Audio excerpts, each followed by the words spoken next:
ঝুমঝুম ঝুমঝুম শব্দে চারদিকটা থই থই করে কেঁপে উঠছে। আষাঢ় শ্রাবণের মুষলধারায় বৃষ্টি পড়ছে।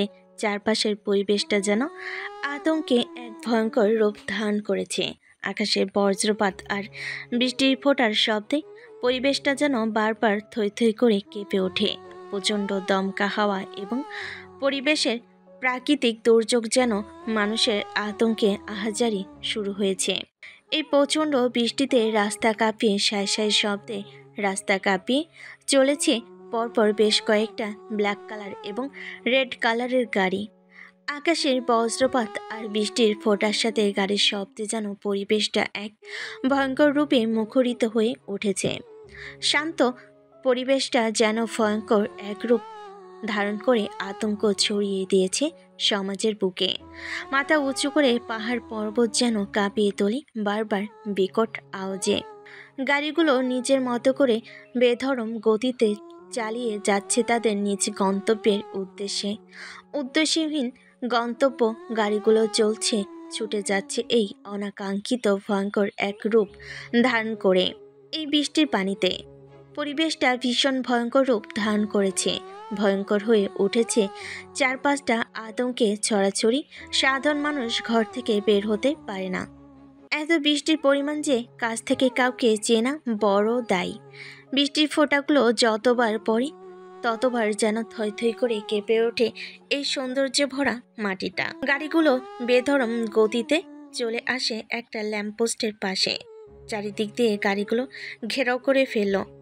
এখনও বৃষ্টি পড়ছে, সাথে বার কয়েক আকাশটা ফুটন্ত বজ্রপাত, সাথে বিজলি চমকাচ্ছে। পরপর গাড়িগুলো সারিবদ্ধ হয়ে থেমে যায়। সেই স্থান থেকে বেরিয়ে আসে প্রায় কয়েকশো ছেলেপেলে। তাদের কালো পোশাক, কালো রেনকোট পরা, মাথায় ব্ল্যাক কালারের টুপি, হাতে ভারী দামি স্নাইপার, যেগুলোতে লেখা আছে দ্য গ্যাংস্টার মাফিয়া কিং শান্ত। অপর পাশে স্নাইপারগুলোতে লেখা আছে জার্মানি। একটা স্নাইপার জার্মানি থেকে কুড়ে করে এনেছে মাফিয়া কিং শান্ত। গাড়িগুলো থেকে ব্ল্যাক কালারের ছেলেপেলেগুলো বের হয়ে এসে রেড কালারের গাড়িটাকে চারপাশ দিয়ে ঘিরে ফেলে। গাড়ির ভেতরে কে আছে দেখা যায় না। একটা ছেলে গিয়ে গাড়ির জানালা খুলে দেয়। সাথে সাথেই সুপারস্টার হিরোদের মতো কেউ একজন সুদর্শন সৌন্দর্যে ভরা একটা পা বের করে, পায়ে দামি ভারী ক্রেস জুতা, তারপরে একটা হাত বের করে, হাতে দামি একটা ঘড়ি সোনা দিয়ে তৈরি করা, তারপর মাথাটা বের করে, চোখে মোটা ফ্রেমের রঙিন চশমা, মুখে সিগারেট, এরপর পুরো শরীরটা বের করে। ভেতরে কালো রঙের কোট, রঙিন সানগ্লাস, মুখে সিগারেট, ডান হাতে বন্দুক, বাম হাতে সিগারেট, সাথে হিরোদের স্টাইলে বের হয়ে এন্ট্রি নেই ঘটনার স্থলে। নিকটনের ধোঁয়াগুলো বারবার টেনে ছেড়ে দেয় এই দুর্যোগময় প্রকৃতির পরিবেশের সাথে। পরনে রেনকোট, মাথায় ব্ল্যাক কালারের হেড, দুজন ছাতা ধরে দাঁড়িয়ে আছে। তার উপরে গুটি গুটি পায়ে সামনে এগিয়ে যাচ্ছে ল্যাম্পপোস্টের সাথে উল্টো করে বেঁধে রাখা ছেলেটা। যতবার এই দৃশ্য দেখছে ততবার যেন তার বুক কেঁপে ওঠে। আগন্তুকটা গাড়ি থেকে নামার সাথে সাথেই যেন পরিবেশটা আরও এক ভয়ঙ্কর রূপ ধারণ করে। পরিবেশটাকে নাচিয়ে চলেছে এই দুর্যোগময় আবহাওয়া। আশেপাশে ব্ল্যাক কালারের ছেলেপেলে দাঁড়িয়ে আছে, কে ভয়ে কথা বলতে পারে না। আগন্তুকটার পেছনে একটা সোফা সেট এনে দেয়। আগন্তুকটা পায়ের উপর পা রেখে বসে পড়ে। বারবার সিগারেট টেনে নিকটনে ধোঁয়াগুলো উড়িয়ে দেয়। দূর আকাশে হঠাৎ করে মাথা থেকে ব্ল্যাক কালারের টুপিটা খুলে ফেলার সাথে সাথে আগন্তুকটার চেহারা দেখার সাথে সাথে ল্যাম্পপোস্টের আলোয় বেঁধে রাখা ছেলেটার কলিজার পানি শুকিয়ে যায়। হঠাৎ করে আগন্তুকটা সিগারেটের অংশটুকু ফেলে দিয়ে ডান হাতে থাকা বন্দুকটা তাক করে ল্যাম্পপোস্টের পিলারে বেঁধে রাখা ছেলেটার দিকে।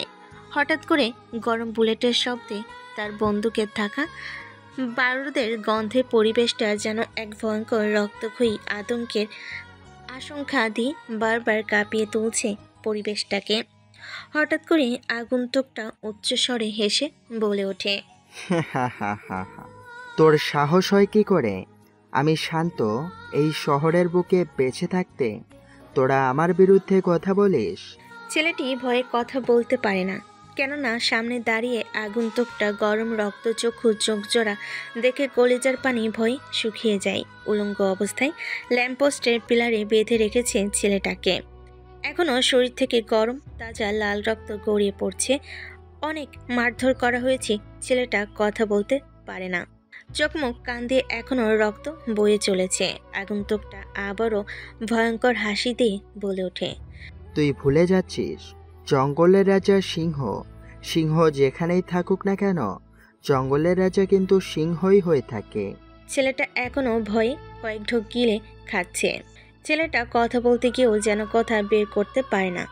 তার আগেই যেন গলা থেকে আওয়াজটা ভয় জমে যায়। হঠাৎ করে পাশে দাঁড়িয়ে থাকা আগন্তুকটার এক ভয়ঙ্কর সঙ্গী বলে ওঠে, ভাই, একে অনেক পিটিয়েছে, লোহার তার দিয়ে পিটিয়েছে, লোহা গরম করে তার শরীরে ছ্যাঁকা দিয়েছে, কিন্তু কুত্তার বাচ্চার থেকে একটা কথাও বের করতে পারিনি। আগন্তুকটা এই কথা শুনে তো আরও হেসে ওঠে, যেন হাসির মাত্রা আরও বেড়ে যায়। বৃষ্টির তাপমাত্রা আর আবহাওয়ার দমকা হাওয়া যেন বারবার কাঁপিয়ে তোলে পরিবেশটাকে। আগন্তুকটা যতবার ভয়ঙ্কর রূপে হাসি দেয়, ততবার যেন পরিবেশটাও ভয়ঙ্কর রূপ ধারণ করে। আকাশটা লালচে রঙে আবরণ ধারণ করেছে। এখনই যেন বজ্রপাত আর শিলাবৃষ্টি একসাথে নেমে আসবে। বুক ফাটা এই দমকা হাওয়া যায় প্রাকৃতিক পরিবেশে। আগন্তুকটা মুচকি হেসে সোফা সেট থেকে উঠে গুটি গুটি পায়ে সামনে এগিয়ে গিয়ে মুখের ভেতর থেকে জিহ্বাটাকে বের করে সিগারেটের বাকি অংশটুকু জিহ্বার উপরে রেখে দেয়।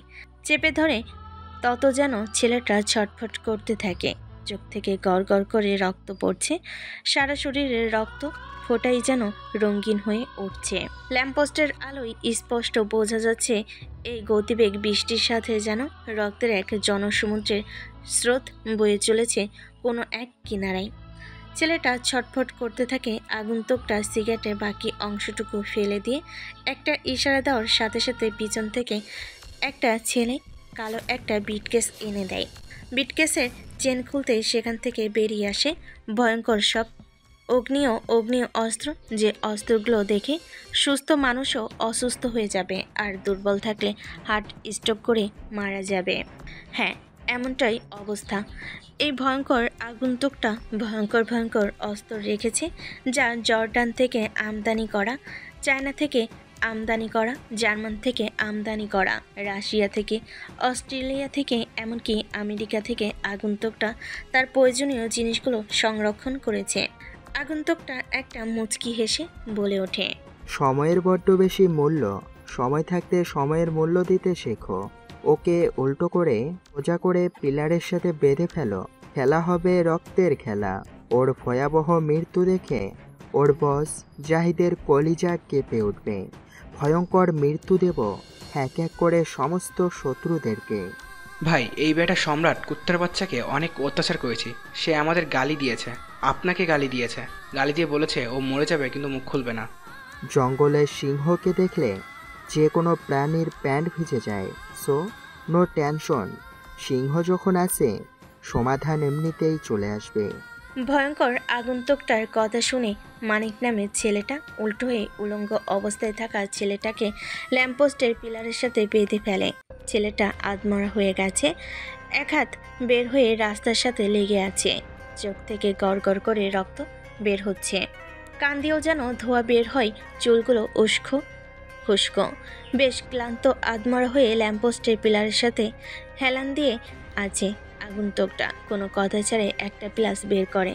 প্লাসটা হাতে নিয়ে ছেলেটার পায়ের বুড়ো আঙ্গুলের নখ তুলে ফেলে।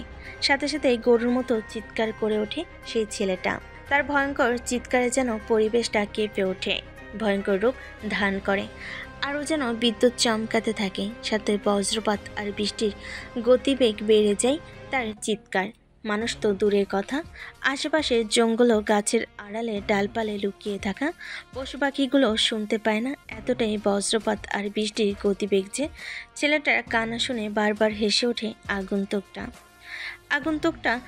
সেই তুলে ফেলা নখের জায়গায় লাল মরিচের গুঁড়া সাথে লবণ আর পেঁয়াজের রস ঢেলে দেয় চোখের মধ্যে। ছেলেটা যেন গলা কাটা পাঠা ছাগলের মতো ছটফট করতে থাকে। এরপর একটা হাতুড়ি আর একটা লোহার টুকরো নিয়ে ছেলেটার পায়ের মাঝ বরাবর হাতুড়ি দিয়ে গেঁথে দেয়। ছেলেটা যেন আরও পাগলের মতো চেঁচিয়ে ওঠে। তার চিৎকারে উপস্থিত থাকা আগন্তুক ছেলে পেলে এগুলো ভয়ে পিছিয়ে যায়। ছেলেটা কথা বলতে পারে না, খুব কষ্ট করে হাতের ইশারা দিয়ে বলে ওঠে, একটু পানি দাও আমাকে, আমার খুব পানির তৃষ্ণা পেয়েছে।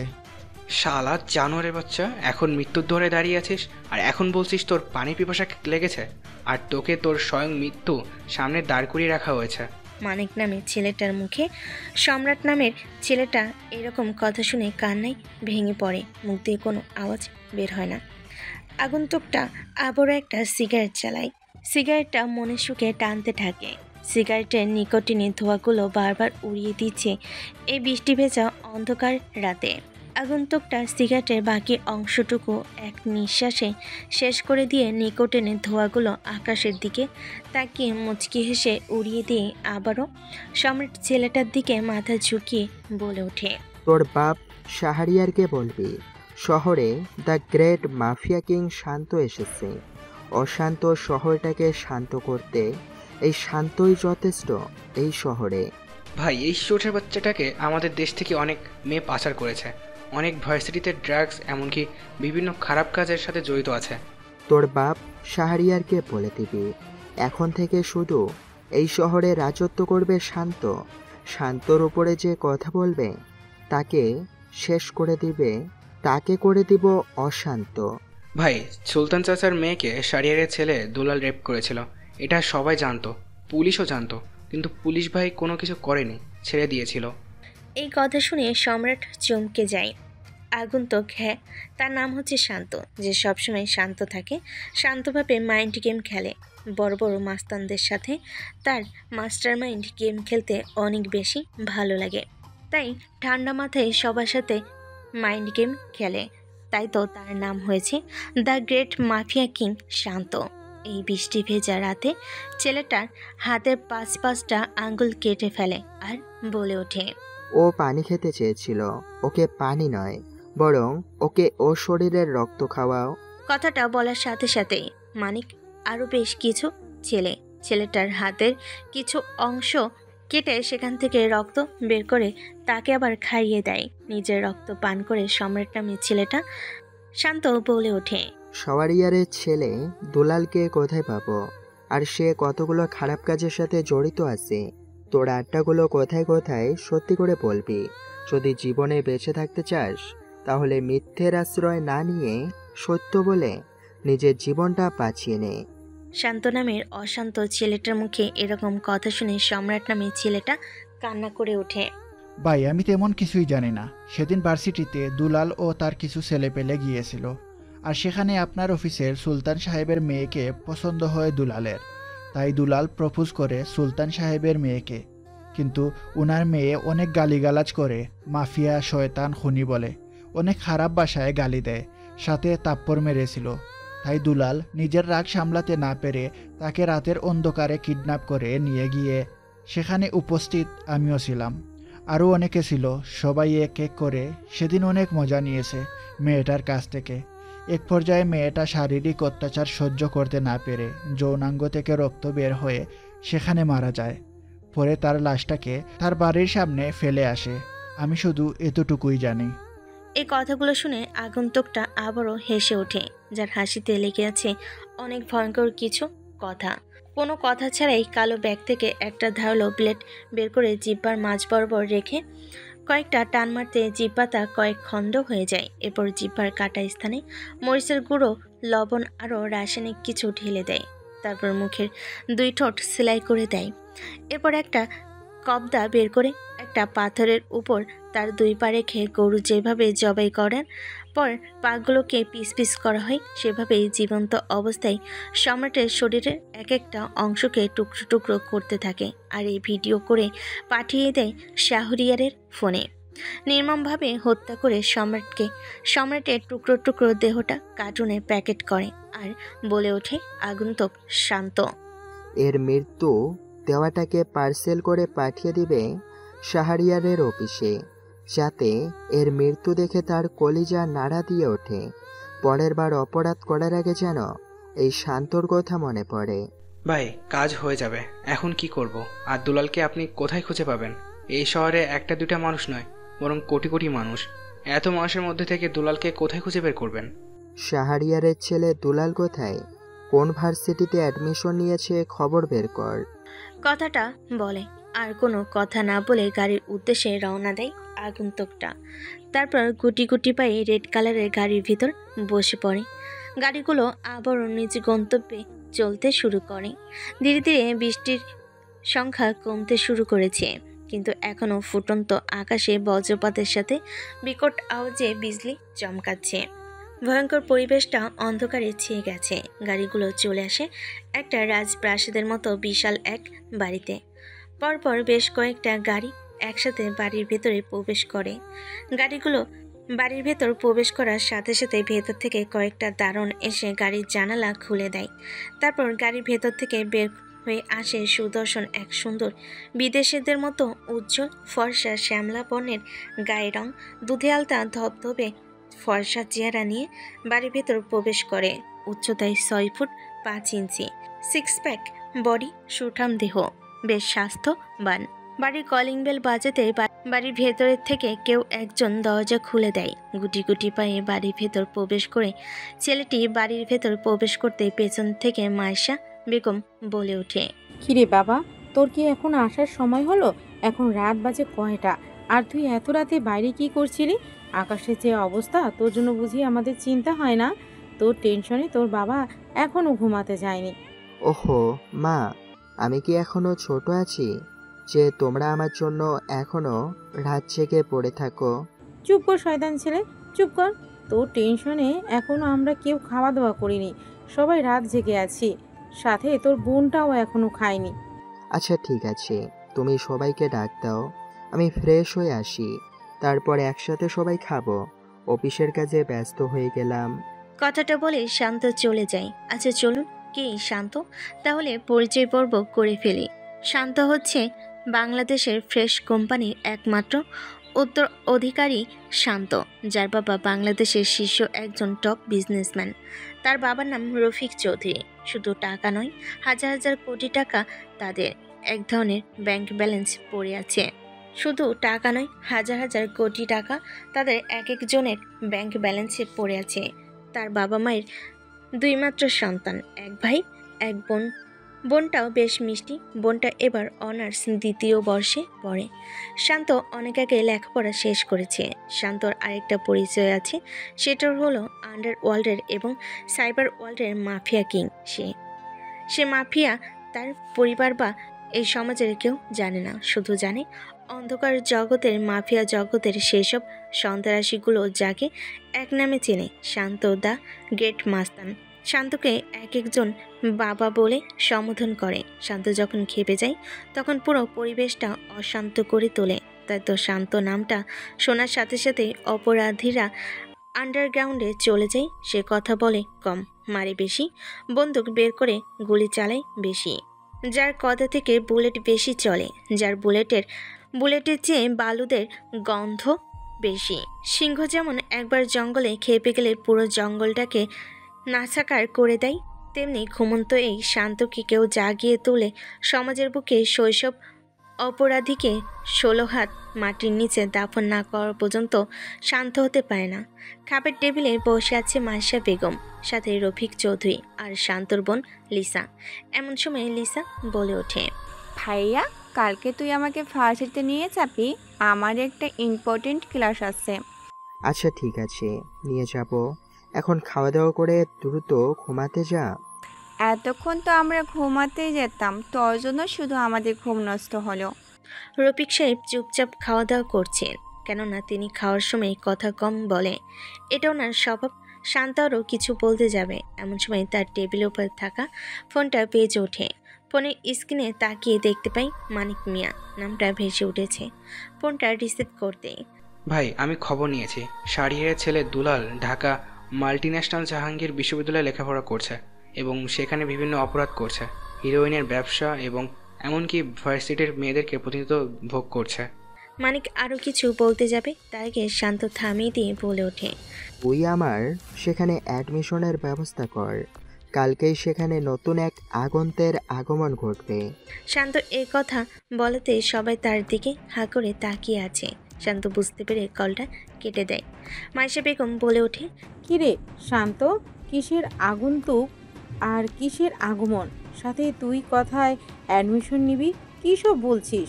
তেমন কিছু না মা, একটা ইনভিটেশন পার্টি পাঠিয়েছে, সেখানকার কথা বলছিলাম। শান্ত এমনিতেই কথা কম বলে, কিন্তু কথা না বলে খাওয়া দাওয়া শেষ করে নিজের রুমে চলে যায়। যার আগে লিসাকে জানিয়ে দেয় সে কালকে তার সাথে ভার্সিটিতে যেতে পারবে না। নিজের রুমে গিয়ে অফিসে কিছু কাজ করতে থাকে। দেখতে দেখতে রাত গভীর রাতে পরিণত হয়। রাত শেষে ফজর, আর ফজর শেষে সকাল হয়। সকালে পাখির কিচিমিচির আর সূর্যের আলোয় ঘুম ভেঙে যায় শান্তর। শান্ত ঘুম থেকে উঠে ফ্রেশ হয়ে ডাইনিং টেবিলে বসে খাওয়া দাওয়া করে। কাউকে কোনো কিছু না বলে বেরিয়ে যায়।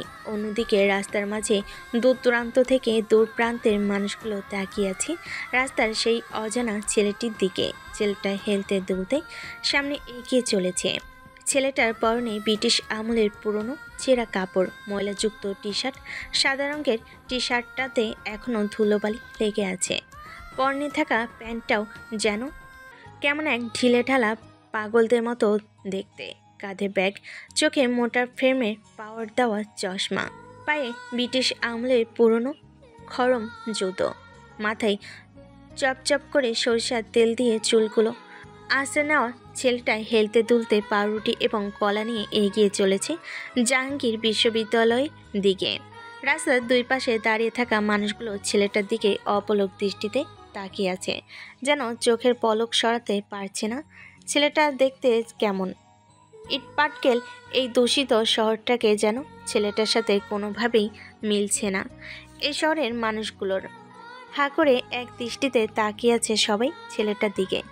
ছেলেটার কোনো দিকে না তাকিয়ে রাস্তার এক পাশ ধরে মাথা নিচু করে সামনের দিকে এগিয়ে যেতে শুরু করে। ওপার থেকে এপারের মানুষগুলো হাঁ করে এক দৃষ্টিতে ছেলেটার দিকে তাকিয়ে আছে। গুটি গুটি পায়ে সামনে এগিয়ে যাচ্ছে ছেলেটা। মাথার উপরে সূর্যমামা তার প্রতিক্রিয়া রোদের তাপ বিতরণ করছে। প্রচণ্ড রোদের তাপে সকাল 8টায় না থাকার অবস্থা। মানুষজন ঘেমে একাকার, ছুটছে কেউ নিজের জীবিকা নির্বাহের জন্য, কেউ ছুটছে কর্মস্থলে। ছেলেটা গুটি গুটি পায়ে জাহাঙ্গীরনগর বিশ্ববিদ্যালয়ের গেটের সামনে গিয়ে থামে। তারপর নাকের কাছে চশমাটা এনে ভালো করে বিশ্ববিদ্যালয়ের নামটা পড়ে নেয়। জাহাঙ্গীর বিশ্ববিদ্যালয়ে। আবার ছেলেটা কী ভেবে যেন নাকের কাছে চশমাটা এনে ভালো করে মুছে সামনে পা বাড়ায়। সামনে পা বাড়াতেই ছেলেটাকে এইদিক ওদিক তাকাতে দেখতে পাই। ভার্সিটির ক্যাম্পাসে নানান রঙের ছেলে মেয়ে হাসি আড্ডায় মেতে উঠেছে। এক একজন যেন গার্লফ্রেন্ড বয়ফ্রেন্ডের মতো পার্কে এসে মজা লুটছে। লেখাপড়া তো নয়, যেন এক পার্কের মধ্যে গল্পের আড্ডাখানায় মেতে উঠেছে সবাই। ছেলেটার সামনে পা বাড়াতে ক্যাম্পাসের উপস্থিত থাকা ছেলে মেয়েগুলো হাঁ করে এক দৃষ্টিতে পলকহীনভাবে তাকিয়ে আছে সামনের গেটে দাঁড়িয়ে থাকা ছেলেটার দিকে। সবাই ছেলেটার দিকে হাঁ করে তাকিয়ে আছে। ছেলেটা কেমন যেন ভয় পেয়ে যায়। এমনভাবে সবাই তার দিকে তাকিয়ে আছে যেন ছেলেটাকে জীবন্ত সবাই গিলে খাবে। ছেলেটা ভার্সিটির এদিক ওদিক তাকিয়ে মাথা নিচু করে গুটি গুটি পায়ে সামনে এগিয়ে যেতে থাকে। কোনো দিকে না তাকিয়ে সামনে মাথা নিচু করে হেঁটে চলেছে। ছেলেটা হঠাৎ করে কোনো কিছুর সাথে হোঁচট খেয়ে ছেলেটা পড়ে যায়।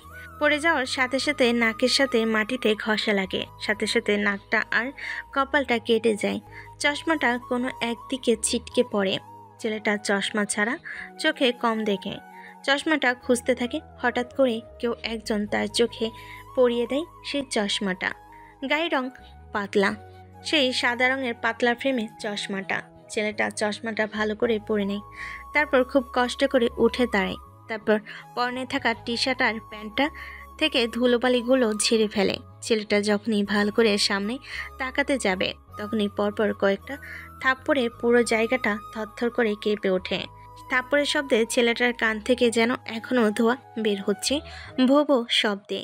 ছেলেটার কান দুটো এখনো নিস্তব্ধ হয়ে আছে। ছেলেটার পুরো পৃথিবী ঘোরাতে থাকে। কোনো রকমে নিজেকে সামনে তাকাতে দেখতে পায় তার সামনে একটা ছেলে দাঁড়িয়ে আছে। ছেলেটা কিছু বলতে যাবে, তার আগেই তার সামনে দাঁড়িয়ে থাকা ছেলেটা বলে ওঠে, এই বেটা, তুই কি চোখে দেখতে পারিস না? জ্যান্ত একটা মানুষকে ধাক্কা দিয়ে একটুর জন্য তো কাদায় পড়ে যেতাম। ছেলেটা শান্ত কণ্ঠে বলে ওঠে, সরি ভাই, আসলে আমি দেখতে পাইনি, ভুল করে আপনার সাথে ধাক্কা লেগেছে, অন্যমনস্ক ছিলাম তো। এটা বললেই তোকে যে আমরা ছেড়ে দেব, তুই এটা ভাবলি কি করে? আজকে তোকে এর শাস্তি পেতে হবে। আর তুই জানিস না তুই কাল লোকদের গায়ে হাত দিয়েছিস। ছেলেটা আরও কিছু বলতে যাবে, এমন সময় সেখানে আরও বেশ কিছু ছেলে উপস্থিত হয়। বেশ কিছু ছেলে মিলে চারিদিক থেকে ঘিরে ধরে সেই হাবগোবা দেখতে সরল ছেলেটাকে। উপস্থিত থাকা ছেলেগুলোর মধ্য থেকে প্রকাশ নামের ছেলেটা বলে ওঠে, কিরে জাভেদ, এখানে কি হয়েছে? তুই এই ছেলেটার সাথে কি বিষয় নিয়ে কথা বলছিলিস? আর ছেলেটা ভার্সিটির নতুন নাকি? আর বলিস না রে ভাই, কোথা থেকে যে এই নটির পুগুলো এই ভার্সিটিতে অ্যাডমিশন পায় বুঝি না। আমাকে ধাক্কা দিয়ে একটুর জন্য কাদায় ফেলে দিত। কি বলছিস? তোর সাথে বেয়াদবি করেছে আর তুই আমাদের ডাকিসনি? একসময় তো ধুলাই দেই, বেয়াদবি করার আগে আমাদের কথা মনে রাখে। এভাবে ওকে শাস্তি দেওয়া যাবে না, ওকে বরং সানজিদা আপুর হাতে মার খাওয়া যাক। সামনে গেলে ওর প্যান্ট ভিজে যাবে। ঠিক বলেছিস বন্ধু, সেটাই কর। তুই তো অন্যায় করেছিস, এখন তোকে শাস্তি পেতে হবে। তোর সামনে দুটো রাস্তা খোলা আছে, হয়তো আমাদের কথা শুনবি, না হলে তোকে জুতের মালা পরিয়ে সেলফি ভিডিও তুলে তোকে সোশ্যাল মিডিয়ায় ছেড়ে দেবো। কথাটা শুনতে শান্ত নামের ছেলেটা মুচকি একটা হাসি দেয় আর বলে ওঠে, না ভাই, আমার সাথে এরকম করিয়েন না, আপনারা যা বলবেন আমি তাই করব। এই ছেলেটা আর কেউ না, স্বয়ং শান্ত এসেছে এই ভার্সিটিতে অশান্তময় পরিবেশটাকে শান্ত করতে। শান্তর প্রয়োজন হয়েছে এই ভার্সিটিতে। শান্ত ছেলেগুলোর কথা মতো কাজ করতে রাজি হয়ে যায়। এই কারণে তার ছবি তুলে যদি সোশ্যাল মিডিয়াতে ছেড়ে দেয়, তাহলে তার বাবা মা এবং বোন জেনে যাবে এবং তার বাকি সঙ্গী সাথীগুলো একবার জেনে গেলে জীবন্ত পুঁতে ফেলবে সামনে দাঁড়িয়ে থাকা ছেলেগুলোকে। তাই নিজের রাগটাকে কন্ট্রোল করে নিজের উদ্দেশ্য ও লক্ষ্যকে সফলতার দ্বার প্রান্তে যাওয়ার জন্য সকল রকম অত্যাচার সহ্য করতে থাকে। ছেলেগুলো বলে ওঠে এক পর্যায়ে, শোন, এই চিঠিটা গিয়ে ওই মেয়েটাকে দেখতে পাচ্ছিস, ওই মেয়েটাকে দিবি। আর হ্যাঁ, চিঠিটা খুলে দেখবি না। চিঠির ভিতরে কি আছে সেটা যদি তুই একবার পড়িস, তোকে আজকে এই ভার্সিটিতে প্রকাশ্যে হত্যা করব। না ভাই, ঠিক আছে, আমি খুলে দেখব না। ছেলেগুলোর কথা মতো ছেলেটা গুটি গুটি পাই সামনে এগিয়ে যেতে থাকে। সামনে এগিয়ে গিয়ে সে মেয়েটার পেছন থেকে গিয়ে বলে ওঠে, এই যে আপু, আপনাকে একটা ভাইয়া এটা দিয়েছে। পেছনে উপরোক্ত কারোর কথা শুনে পেছন ঘুরে তাকিয়ে মেয়েটার সামনে দাঁড়িয়ে থাকা ছেলেটার দিকে তাকাই আর তাকিয়ে অবাক হয়ে যায়। আজকে ভার্সিটিতে প্রথম এমন কাউকে দেখলো যে দেখতে পুরো অদ্ভুত। এই ভার্সিটিতে এই একমাত্র নতুন ছেলেটার এরকম পোশাক আশাক দেখে বলে ওঠে। মেয়েটি তার মিষ্টি কণ্ঠ দিয়ে, কি চাই? সাহায্য নাকি অন্য কোনো কিছু? আর এটা কে দিয়েছে আপনাকে? মেয়েটি তার মিষ্টি কণ্ঠ দিয়ে বলে। শান্ত নামের ছেলেটা মেয়েটার দিকে হাঁ করে অপলক দৃষ্টিতে তাকিয়ে আছে, কেননা মেয়েটার চোখ থেকে চোখ সরাতে পারে না। শান্ত নামের ছেলেটা অপলক দৃষ্টিতে পলকহীনভাবে তাকিয়ে আছে মেয়েটার দিকে। এত সুন্দর রূপকথার গল্পে পরিবেশ কথা শুনেছিল, কিন্তু আজকে যেন বাস্তবে সামনাসামনি দাঁড়িয়ে নিজের চোখের সামনে দাঁড়িয়ে থাকতে দেখে শান্ত দাঁড়িয়ে আছে নারকেল গাছের মতো। কথা বলার ভারসাম্য হারিয়ে ফেলেছে। দুধে আলতা গায়ের রং, উজ্জ্বল ফর্সা, ভার্জিন কুমারী, অপসরী, সুহাসিনী, বিউটিফুল লেডি গার্ল। যে কোনো ছেলে প্রথম দেখাই তার প্রেমে পড়ে যাবে। যেন রূপের ঝলক টলকাতে টলকাতে তার রূপ ঝরে পড়ছে। যেমন রাতের অন্ধকারে হাজারো তারার মধ্য থেকে চাঁদ মামার কিরণ চতুর্পাশে ছড়িয়ে পড়ে হাজারো তারার মাঝখান থেকে চাঁদকে খুঁজে পাওয়া যায়, ঠিক তেমনি যেন অন্ধকারে এই মেয়েটিকে দাঁড় করিয়ে দিলে তার সৌন্দর্যের রূপ দিয়ে তাকে বাছাই করে নেওয়া যাবে। তার রূপের ঝলকে এক পলকেই এক দেখাতেই ফিদা হয়ে যায় শান্ত মেয়েটা। আবার নরম সুরে মিষ্টি কণ্ঠে বলে ওঠে, এই যে হ্যালো মিস্টার, কোথায় হারিয়ে গেলেন শুনি? এটা কিসের কাগজ আর কে দিয়েছে? কেনই বা আপনি এখানে এসেছেন শুনি? মেয়েটার কথাই ছেলেটা এবার জ্ঞান ফিরে আসে। ছেলেটার জ্ঞান ফিরে আসতে না আসতেই মিষ্টি সুরে বলে ওঠে, না আপু, আমি সাহায্য চাইতে আসিনি। আসলে আমি ভার্সিটিতে নতুন অ্যাডমিশন নিয়েছি। অন্য ভার্সিটি থেকে ট্রান্সফার হয়ে আজকে আমার প্রথম দিন। আর ওই ভাইয়াগুলো এই কাগজটা আপনাকে দিতে বলেছে। ছেলেটার মুখে এরকম কথা শুনে সামনে দাঁড়িয়ে থাকা 15 থেকে 20 জন মেয়ে তো টাস্কি খেয়ে যায়। হাঁ করে এক দৃষ্টিতে ছেলেটার দিকে তাকিয়ে আছে। ছেলেটাকে তারা যা ভেবেছিল তার থেকেও অন্যরকম। তার ভেবেছিল ছেলেটা হয়তো তাদের কাছে সাহায্য চাইতে এসেছে, কিন্তু এখন তারা অবাক হাঁ করে তাকিয়ে আছে, কেননা এই ছেলেটা এখন ইউনিভার্সিটির স্টুডেন্ট। এটা ভেবে পাশ থেকে শাইলা বলে ওঠে, কি তুমি এই ইউনিভার্সিটির স্টুডেন্ট, তাও আবার এটা আমাদের বিশ্বাস করতে হবে। তোমার মতো একটা ছেলে ইউনিভার্সিটিতে অ্যাডমিশন পায় কি করে? তাই তো, আমি তো অবাক হয়ে গেলাম তোমার কথা শুনে। তোমার মতো একটা হাবাগোবা গাইয়া দেখতে কেমন একটা ছেলে, তুমি কিনা এরকম একটা দামি ভার্সিটিতে, তাও আবার সরকারি একটা ভার্সিটিতে অ্যাডমিশন নিয়েছো। সানজিদা নামের মেয়েটা সবাইকে থামিয়ে দিয়ে নিজের 2 ঠোঁট নাচিয়ে বলে ওঠে, এই তোরা থামবি? কে কোথা থেকে আসলো বা পড়লো তাতে তোদের কি যাই আসে শুনি? কথা হচ্ছে তোমার আমাদের কাছে কি চাই? এই কাগজটা আপনাদের জন্য, আর আমি গেলাম। ওই দাঁড়া, কোথায় যাচ্ছিস? কাগজে কি লেখা আছে সেটা তো পড়তে দে। মেয়েটার কথা শুনে ছেলেটা সেখানে থমকে দাঁড়ায়। সানজিদা নামের মেয়েটা চিঠিটা পড়তে থাকে। চিঠিতে লেখা আছে, ও মাই সুইট ডার্লিং সানজিদা, আমি আজকে এই ভার্সিটিতে প্রথম, আর তোমাকে প্রথম দেখাই তোমার হট ফিগার দেখে আমার চোখ ছানা বড়া। চলো না আমরা প্রেম করি। প্রেম না করলেও একদিনের জন্য হলেও একটা রুম ডেটে যাই, কারণ তোমাকে দেখে আমি যে নিজেকে টালমাতাল হয়ে সামলাতেই পারছি না। তোমার রূপের ঝলকানিতে আমি যেন ঝলসে যাচ্ছি। চলো না মাই ডার্লিং সানজিদা। চিঠি পড়ে তো সানজিদার পায়ের রক্ত মাথায় উঠে যায়। চোখগুলো লাল রক্তবর্ণ ধারণ করে। 2 হাত পাগুলো যেন কাঁপাকাঁপি শুরু করে। কোনো কিছু বুঝে ওঠার আগেই পরপর বেশ কয়েকটা শব্দে পুরো জায়গাটা থরথর করে কেঁপে ওঠে, কেননা সানজিদা পরপর বেশ কয়েকটা নিজের পরনে থাকা হিল জুতোগুলো দিয়ে থাপ্পড় মারে সানজিদা শান্ত নামের ছেলেটাকে। ছেলেটা থাপ্পড় খেয়ে হাঁ করে তাকিয়ে আছে। গাল ফেটে রক্ত বের হতে শুরু করেছে। জুতোর বাড়ির শব্দে পুরো জায়গা শব্দ দূষণ ঘটে। আশেপাশের ছাত্রছাত্রীগুলো সব শব্দ শুনে এইদিকে তাকায়, আর সবাই হাঁ করে তাকিয়ে আছে, মাথা নিচু করে আছে শান্ত। সানজিদার হাতে এখনও জুতো আছে। দূর থেকে এই দৃশ্য দেখে মজা লুটছে প্রকাশ, জাবেদার, পলাশ, সাথে তার বন্ধু বান্ধবগুলো। শান্ত কিছু বলার আগে সানজিদা বলে ওঠে, প্রথম দিন ভার্সিটিতে আসতে না আসতে শালা ফকিন্নির বাচ্চা, তোর সাহস হয় কি করে কোটিপতির মেয়ের এই সানজিদাকে রুম ডেটের প্রস্তাব দেওয়ার? তোর কি কলিজায় ভয় নেই? তুই জানিস না আমি কে? আমি একটা বাঘিনী। চাইলেই তোর কলিজাটাকে বের করে ছেড়ে ফেলতে পারি। তোর সাথে 2টা ভালো কথা বলেছি বলে যে তুই আমার মন জয় করে নিবি, এটা ভাবলি কি করে তুই? সঞ্জিদা, ওর সাথে এত কথা বলছিস কেন? আজকে ছেলেটাকে বাঘে পেয়েছি, ওর বেয়াদবির ফল ওকে ভুগতে হবে। ওকে চরম শাস্তি পেতে হবে। ও অন্যায় করেছে, যাতে এরকম অন্যায় ভার্সিটির কোনো মেয়ের সাথে কেউ আর করতে না পারে। এজন্য ওকে উপযুক্ত শাস্তি দিতে হবে। তুই একদম ঠিক বলেছিস। ক্লাসে যেতে আরও আধা ঘন্টা সময় আছে। এই আধা ঘন্টা ওকে পুরো ভার্সিটির মাঠে নাকে চুবানি খাইয়ে ঘোরাবো। এই সানজিদার সাথে বেয়াদবি করার ফল কি হতে পারে এটা ওকে বোঝাবো। কথাটা বলার সাথে সাথেই সেখানে আরও বেশ কিছু ছেলেমেয়ে উপস্থিত হয়। সানজিদার বান্ধবীগুলো চারিদিক দিয়ে ছেলেটাকে ঘিরে ধরে। মাঝখান থেকে ইতি নামের মেয়েটা আবার বলে ওঠে, এই সঞ্জিদা, আমরা বলি ওকে জুতোর মালা পরি এবং খালি গায়ে শুধু আন্ডারওয়্যার পরিয়ে পুরো ভার্সিটির মাঠ ঘোরাবো। এটাই হবে ওর জন্য লজ্জাজনক শাস্তি।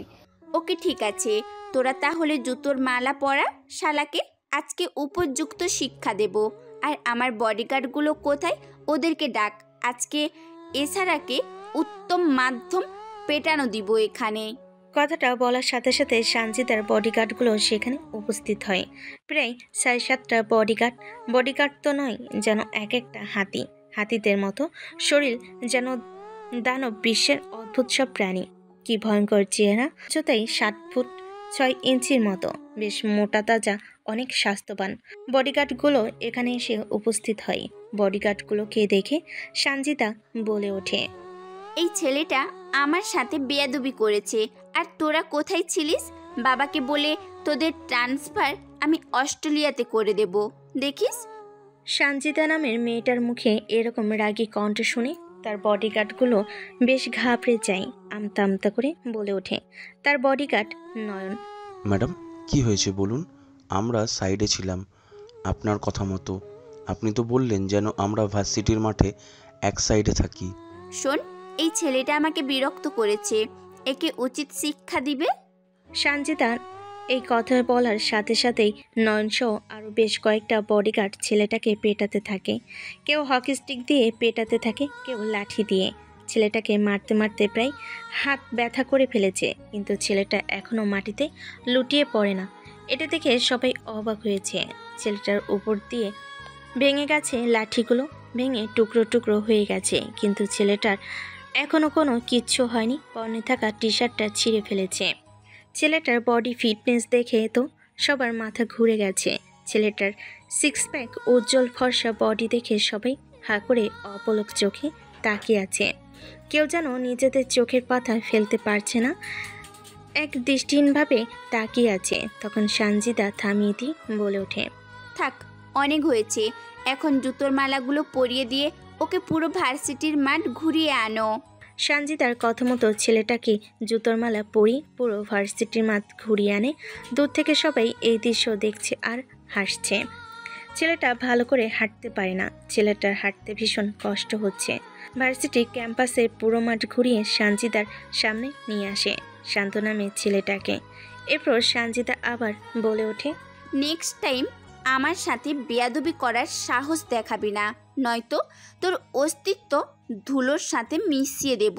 তুই জানিস না আমি কে। কথাটা বলে সঞ্জিতা সেখান থেকে চলে যায়। ছেলেটা তাদের চলে যাওয়ার দিকে তাকিয়ে আছে। মুচকি হেসে পকেট থেকে একটা রুমাল বের করে নিজের কাপড় মুখ পরিষ্কার করে নেয়। পাশে একটা পানির ট্যাপ থেকে এরপর গুটি গুটি পায়ে কারোর দিকে না তাকিয়ে আবারও একই স্টাইলে ভার্সিটির ভেতর দিয়ে প্রবেশ করে নিজের ক্লাসরুম খুঁজতে থাকে। ভার্সিটিতে নতুন আসে, নিজের ক্লাসরুম খুঁজতে বেশ সমস্যা হচ্ছে তার। এক পর্যায়ে খুঁজতে খুঁজতে পেয়ে যায় তার ক্লাসরুম। এতক্ষণে প্রত্যেকটা ক্লাসরুমে ক্লাস বসে গেছে। প্রত্যেকটা ক্লাসরুমে একজন শিক্ষক শিক্ষিকা স্টুডেন্টকে বিভিন্ন লেকচার শোনাচ্ছে। হঠাৎ করে 3 নম্বর ফ্লোরের 2 নম্বর কক্ষের দরজার সামনে দাঁড়িয়ে বলে ওঠে, may I come in sir? Sir এতক্ষণ মন দিয়ে ক্লাস করাচ্ছিল। হঠাৎ করে দরজার বাইরে থেকে কারোর কণ্ঠ শুনে স্যার সেদিকে না তাকিয়ে বলে ওঠে, ইয়েস কামিং।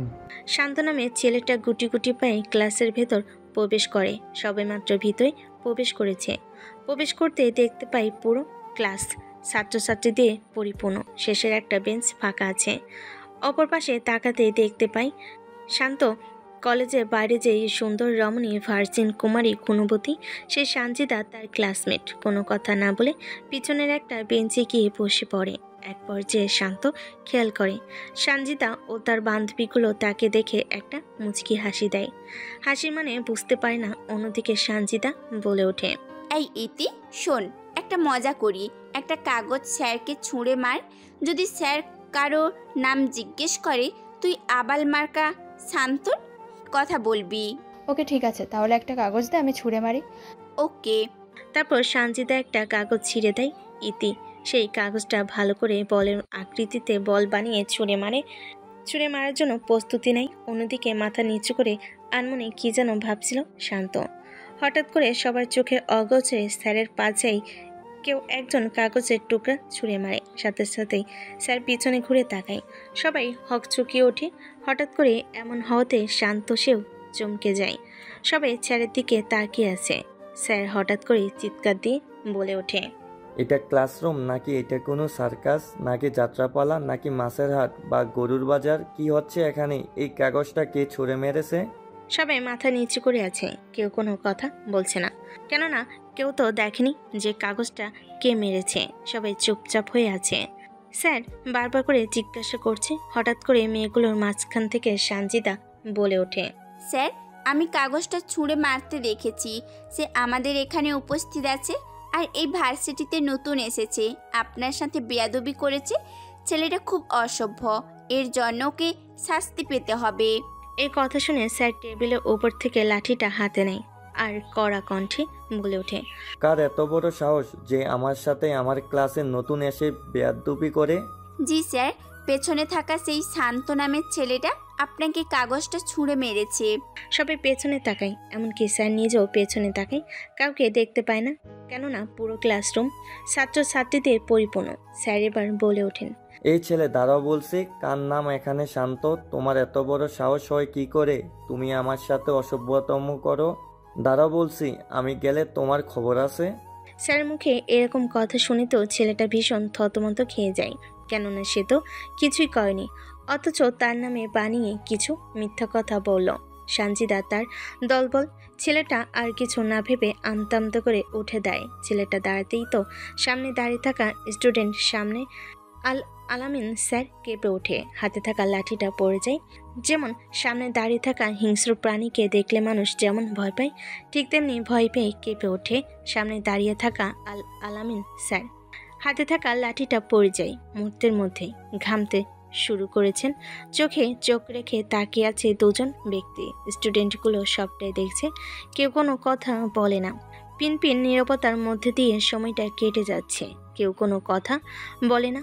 সবাই হাঁ করে তাকিয়ে আছে, কি হচ্ছে কেউ বুঝতে পারে না। দুজন মানুষ একে অপরের বহুদিনের পরিচয়। সেই মুখ দুটো অনেকদিন পর একে অপরকে দেখে বিস্মিত হয়ে দুনয়নে তাকিয়ে আছে, চোখে চোখ রেখে। যেমন কোনো মায়ের সন্তান হারিয়ে গেলে হাজার বছর পর ফিরে পায়, ফিরে পাওয়ার পর যেভাবে অবাক হয়ে দুনয়ন চোখে তাকিয়ে থাকে, ঠিক সেভাবেই স্যার অপর পাশে শান্ত তাকিয়ে আছে। হঠাৎ করে মুখ ফসকে স্যারের মুখ থেকে কথা ভেসে আসে, ভাই আপনি এখানে? আস্তে করে সবাই স্যারের মুখের কথাটা শুনে বিস্মিত চোখে একে অপরের দিকে ছাত্রছাত্রীগুলো তাকাতে শুরু করেছে। শান্ত তো সামনে দাঁড়িয়ে থাকা ব্যক্তিকে দেখে কথা বলার ভারসাম্য হারিয়ে ফেলেছে, কেননা অনেকদিন পর সে বহু পরিচিত মুখটা দেখবে সে আশা করেনি, কারণ অনেক আগেই সে রাস্তা থেকে সরে এসেছিল আলামিন স্যার। হঠাৎ করে গুনগুন শব্দে ক্লাসটা পরিপূর্ণ হয়ে ওঠে। দুজনে হুঁশ ফিরে আসে। আলামিন শান্ত চোখের ইশারা দেওয়ার সাথে সাথে সামনে দাঁড়িয়ে থাকা মানুষটা স্বাভাবিক হওয়ার চেষ্টা করে। পকেট থেকে রুমালটা বের করে নিজের ঘামগুলো মুছতে থাকে আর ধীর কণ্ঠে বলে ওঠে, সবাই চুপ করো, আমার এখানে ক্লাস করতে হলে কোনো কথা বলা যাবে না। তোমরা কি এখানে মেলা বসিয়েছ? স্যারের মুখে এরকম কথা শুনে সবাই অবাক হয়ে যায়। স্যারের হঠাৎ হলোটা কি কেউ বুঝতে পারল না। ছাত্রছাত্রীগুলো নিজেদের মধ্যে বলা বলি শুরু করেছে, এই ইতি, এখানে হচ্ছেটা কি? স্যার ছেলেটাকে দেখার পর এভাবে ঘামতে শুরু করেছে কেন? কি হচ্ছেটা কি এখানে? আমিও তো বুঝতে পারছি না যে স্যারের হঠাৎ করে হলো কি, স্যার কেন ঘেমে যাচ্ছে। আমি নিজেও বুঝতে পারছি না এই ছেলেটা বা কি, ছেলেটাকে দেখার পর স্যারের এরকম অবস্থা হলো কি করে। ছাত্রছাত্রীগুলো নিজেদের মধ্যে বলা বলি শুরু করেছে। স্যারবার চিৎকার করে বলে ওঠে, কি হচ্ছেটা কি এখানে? সবাই চুপ করো। আর এই ছেলে, তুমি কি ভার্সিটিতে নতুন এসেছো? জি স্যার, আমি নতুন এসেছি। আগে ভার্সিটি থেকে ট্রান্সফার হয়ে এখানে ভর্তি হয়েছি। ওকে ঠিক আছে, বসো। আর ক্লাসে কোনো বেয়াদবি করবে না। আজকে তোমাকে মাফ করে দিলাম। নেক্সট টাইম থেকে ভালো কাপড় ছাপড় এবং ভালো পোশাক পরে আসবে। কথাটা বলে স্যার বের হয়ে যায় ক্লাসরুম থেকে। সবাই অদ্ভুতভাবে তাকাতে থাকে শান্তর দিকে। মুহূর্তের মধ্যেই কথাটি পুরো ক্যাম্পাসে ছড়িয়ে পড়ে, ভাইরাল হয়ে যায়। শান্ত সবাই বলা বলি শুরু করে এই বিষয়টা নিয়ে। সবাই ভাবতে থাকে কে এই ছেলে। অন্যদিকে নয়নার প্রকাশ আবারও চলে আসে শান্তর কাছে আর এসে বলে ওঠে, আজ থেকে আমাদের মায়ের কথা মনে থাকবে। আমরা হলাম দুলাল ভাইয়ের ছেলেপেলে। আমাদের সাথে লাগতে আসা মানে নিজের জীবন হারা, বুঝেছিস? কথাটা বলে চলে যায় প্রকাশ ও নয়ন। ভার্সিটি প্রায় ছুটির সময় ছাত্রছাত্রীগুলো নিজেদের নিজ গন্তব্যে যাওয়ার জন্য প্রস্তুতি নিয়েছে। এমন সময় আবারও শান্তর সাথে দেখা। সেই স্যারের চোখে চোখ রেখে দুজন মানুষ হেঁটে চলেছে। বহু পরিচিত সেই মুখ দুটো। অনেক দিন পর দেখা হলো কোনো এক ভার্সিটিতে। এখনো সবাই আর চোখে তাকিয়ে আছে আলামিন স্যার এবং শান্ত দিকে। কেউ কোনো কথা না বলে চোখের ভাষায় দুজনে মুচকি হেসে বেরিয়ে পড়ে। রাস্তার এক সাইড ধরে আনমনে হেঁটে চলেছে শান্ত। পরনে ঢিলে ঢালা পোশাক, ময়লাযুক্ত কি যেন ভেবে গুটি গুটি পায়ে রাস্তার এক সাইড ধরে হেঁটে চলেছে। সাইডে দাঁড়িয়ে থাকা মানুষগুলো আর চোখে তাকায় আর শান্তকে সাইড দিয়ে চলে যায়। হঠাৎ করে একটা লাক্সারিয়াস রেড কালারের গাড়ি কাদা পানির ওপর দিয়ে যাওয়ার সাথে সাথেই কাদা পানি দিয়ে পুরো গোসল হয়ে যায় শান্ত। শান্ত নামের ছেলেটার পুরো শরীর কাদা পানি দিয়ে একাকার। সারা শরীর রেগে ফেটে যাচ্ছে শান্ত। চিৎকার করে বলে ওঠে, এই বড়লোক বাবা ধনের দুলালি, চোখে দেখতে পারিস না? কথাটা বলার সাথে সাথেই গাড়িটা কিছুটা সামনে এগিয়ে গিয়ে আবার পিছনে ফিরে আসে। ফুল স্পিডে গাড়িটা ব্যাক দেওয়ার কারণে আবারও কাদা পানিতে সমস্ত শরীর হয়ে যায় শান্তর। শান্ত এবার কোনো কথা বলে না, পাশের একটা ইটের টুকরো তুলে গাড়ির কাজ ভেঙে ফেলে। সাথে সাথে গাড়ির দরজা খুলে গাড়ির ভেতর থেকে সুন্দর একটা পা বের হয়। পাটা বের হওয়ার সাথে সাথেই পরপর বেশ কয়েকটা শব্দে জায়গাটা শব্দ দূষণ হয়ে ওঠে। শব্দ দূষণ মুখরিত হয়ে ওঠে সমস্ত জায়গা জুড়ে। থাপ্পড় খাওয়ার সাথে সাথেই মাথা উঁচু করে তাকায়। সামনে দাঁড়িয়ে আছে সঞ্জিতা। সঞ্জিতা বলে ওঠে, তার বাচ্চা, তোর সাহস হয় কি করে তুই আমার ওপরে কথা বলিস? কলেজে তোকে শিক্ষা দিলাম, তারপরও তোর শিক্ষা হয়নি, তাই না? মেয়েটা একের পর এক গালি দিয়েই চলেছে। ছেলেটা নিজেকে শান্ত করে কোনো কথা না বলে সে জায়গা থেকে চলে যেতে শুরু করে। পেছনে সঞ্জিতা বলে ওঠে, কালকে তুই ভার্সিটিতে আসিস, তোকে দেখে নিব, ফকিন্নি কোথাকার।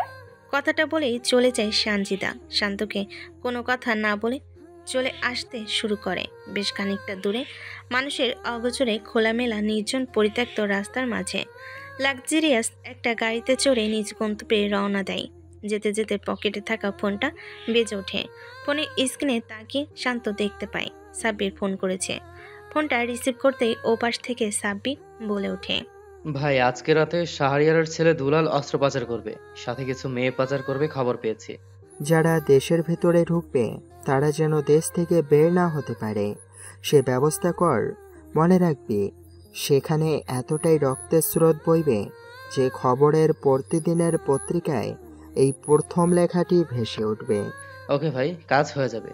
শহরের বাইরে থেকে আমাদের বেশ কিছু ছেলে পেলে অলরেডি পুরো জায়গাটা দখল করে নিয়েছে। শান্ত নামের ছেলেটা আর কোনো কথা না বলে কলটা আস্তে করে কেটে দিয়ে বাড়ির উদ্দেশ্যে যেতে থাকে। বাড়ির ভেতর প্রবেশ করতে দরজা খুলে দেয়। দরজা খুলে দেওয়ার সাথে সাথে শান্ত বাড়ির ভেতর প্রবেশ করে। পেছন থেকে মায়েশা বেগম বলে ওঠে, শান্ত শোন, তোর বিয়ে ঠিক করেছি তোর বাবার বন্ধু হাসান সাহেবের মেয়ের সাথে। মেয়েটার নাম সঞ্জিতা। মেয়েটা দেখতে পরীদের মতো, অনেক সুন্দর। তোর জন্য ছবি এনেছি, তোর ঘরে টেবিলের উপর রাখা আছে, দেখে নিস। আর বিয়ের দিন তারিখ ঠিক করে নিয়েছি। আমি এখন বিয়ে করতে পারবো না, আমি নানান কাজে ব্যস্ত আছি। তোমাদের বিয়ে খেতে হলে তোমরা চলে যেতে পারো। তুই বিয়ে করবি না মানে? তোর বাপ সহ বিয়ে করবে।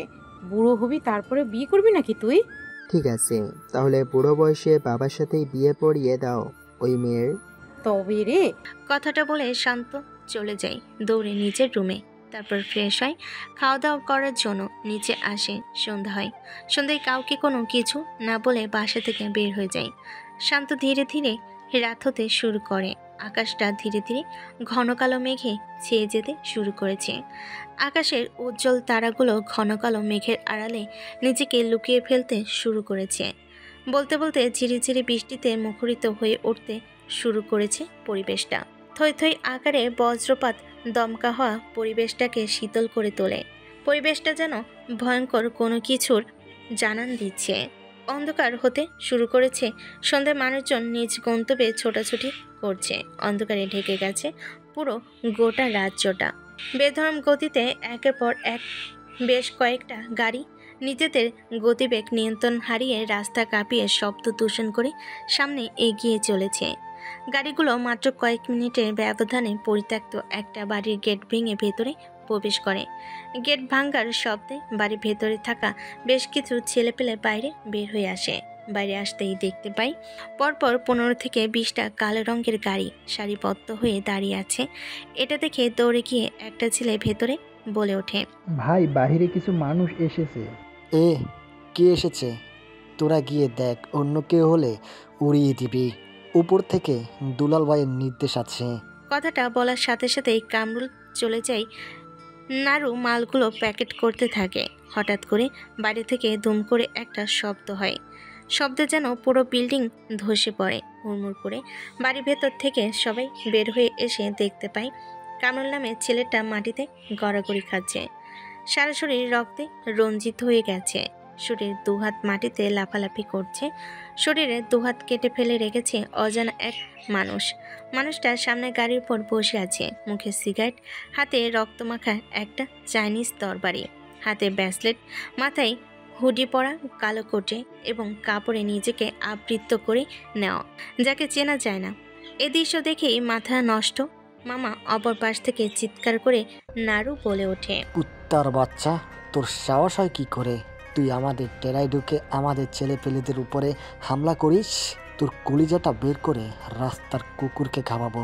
তুই জানিস না তুই বাঘের গোয়ায় ঢুকে পড়েছিস। থাবা তো তোকে খেতেই হবে। কথাটা শোনার সাথে সাথে গাড়ির সামনে বসে থাকা অজানা আগন্তুকটা উচ্চস্বরে হেসে ওঠে। তার হাসির শব্দে পুরো জায়গাটা মুখরিত হয়ে ওঠে। অবাক হয়ে যায়। সামনে হাজার বন্দুক নিয়ে দাঁড়িয়ে থাকা নারু ছেলেপেলে গুলো অবাক হয়ে যায়। স্বয়ং মৃত্যু তার সামনে, আর সে হাসতে পারে কি করে? আগন্তুকটা হঠাৎ করে গরম বুলেটের শব্দে পুরো জায়গাটা মুখরিত করে তোলে। গরম বুলেটের শব্দে জায়গাটা থমথমে পরিবেশে চেয়ে যায়। নারু তার পাশে তাকিয়ে দেখতে পাই সবুজ নামের ছেলেটার নিথর দেহটা মাটিতে পড়ে আছে। আগন্তুকটার হাতে থাকা বন্দুকটা থেকে গরম বুলেটের ক্ষত বিক্ষত হয়ে যায় সবুজ নামের ছেলেটার শরীরটা। আগন্তুকটা গাড়ি থেকে এক লাফে নেমে পড়ে, তারপর গুটি গুটি পায়ে সামনে এগিয়ে আসতে থাকে। এখনও তার বডিটা থেকে তাজা গাঢ় লাল রক্ত পড়তে শুরু করেছে। মানুষটা যতবার সামনে পা বাড়াচ্ছে ততবার যেন তার সামনে দাঁড়িয়ে থাকা মানুষগুলো কলিজা কেঁপে ওঠে। আশেপাশে থাকা ধুলাবালি আর আবর্জনাগুলো আকাশে উঠতে শুরু করেছে। এতটা ভয়ঙ্কর আর হিংস্র চোখ নিয়ে সামনে এগিয়ে যাচ্ছে রক্তের নেশায়, রক্ত খই দানব। আগন্তুকটা মৃদু কণ্ঠে বলে ওঠে, আমি যেখানে যাই সেটাই আমার হয়ে যায়, আমি যে ডেরায় যাই সেটাই আমার। আগন্তুকটার মুখে এরকম কথা শুনে পাশে দাঁড়িয়ে থাকা সাইম আগন্তুকটাকে যখনই আঘাত করতে যাবে তখনই শরীর থেকে চোখের নিমিষেই আলাদা করে ফেলে সাইম নামে ছেলেটার দেহটা। এটা দেখে নারু বলে ওঠে, খানকির পতো, আমি তো চোখের সামনে তোর বাপ দাঁড়িয়ে থাকা সত্ত্বেও তুই আমার ছেলেদের গায়ে হাত দিস? আমার ছেলেপেলেগুলো কে কোথায় আছিস? এদের কাউকে জীবিত বের হতে দিবি না। কথাটা শোনার সাথে সাথেই আগন্তুকটা হেসে ওঠে, হাতে থাকা তরবারিটা ফেলে দেয়। সাথে সাথেই সবুজ নামের ছেলেটার বুক বরাবর গেঁথে যায়। এটা দেখে ভয়ে কয়েক পা পিছিয়ে যায় নারু ও তার দলের ছেলেপেলেগুলো। দল বেঁধে সামনে এগিয়ে আসতে থাকে নারু ও তার দলের ছেলেপেলেগুলো। হঠাৎ করে বুলেটের শব্দে জায়গাটা মুখরিত হয়ে ওঠে। যেমন আকাশে প্লেন বা বিমান চলচল করলে যে শব্দ দূষণ হয়, ঠিক তেমনি বুলেটের শব্দের জায়গাটা শুধু ভো ভো করে ওঠে। সবাই পেছনে তাকিয়ে দেখতে পায় অন্ধকারে কে যেন কোথা থেকে স্নাইপার নিয়ে গুলি মারছে নারু ও তার দলবলকে। কয়েক মিনিটের ব্যবধানে নারুর প্রত্যেকটা ছেলেপেলে মাটিতে লুটিয়ে পড়ে। আগন্তুকটা মুচকি হেসে বলে ওঠে, তুই ভাবলি কি করে সিংহের গায়ে হাত দিবি?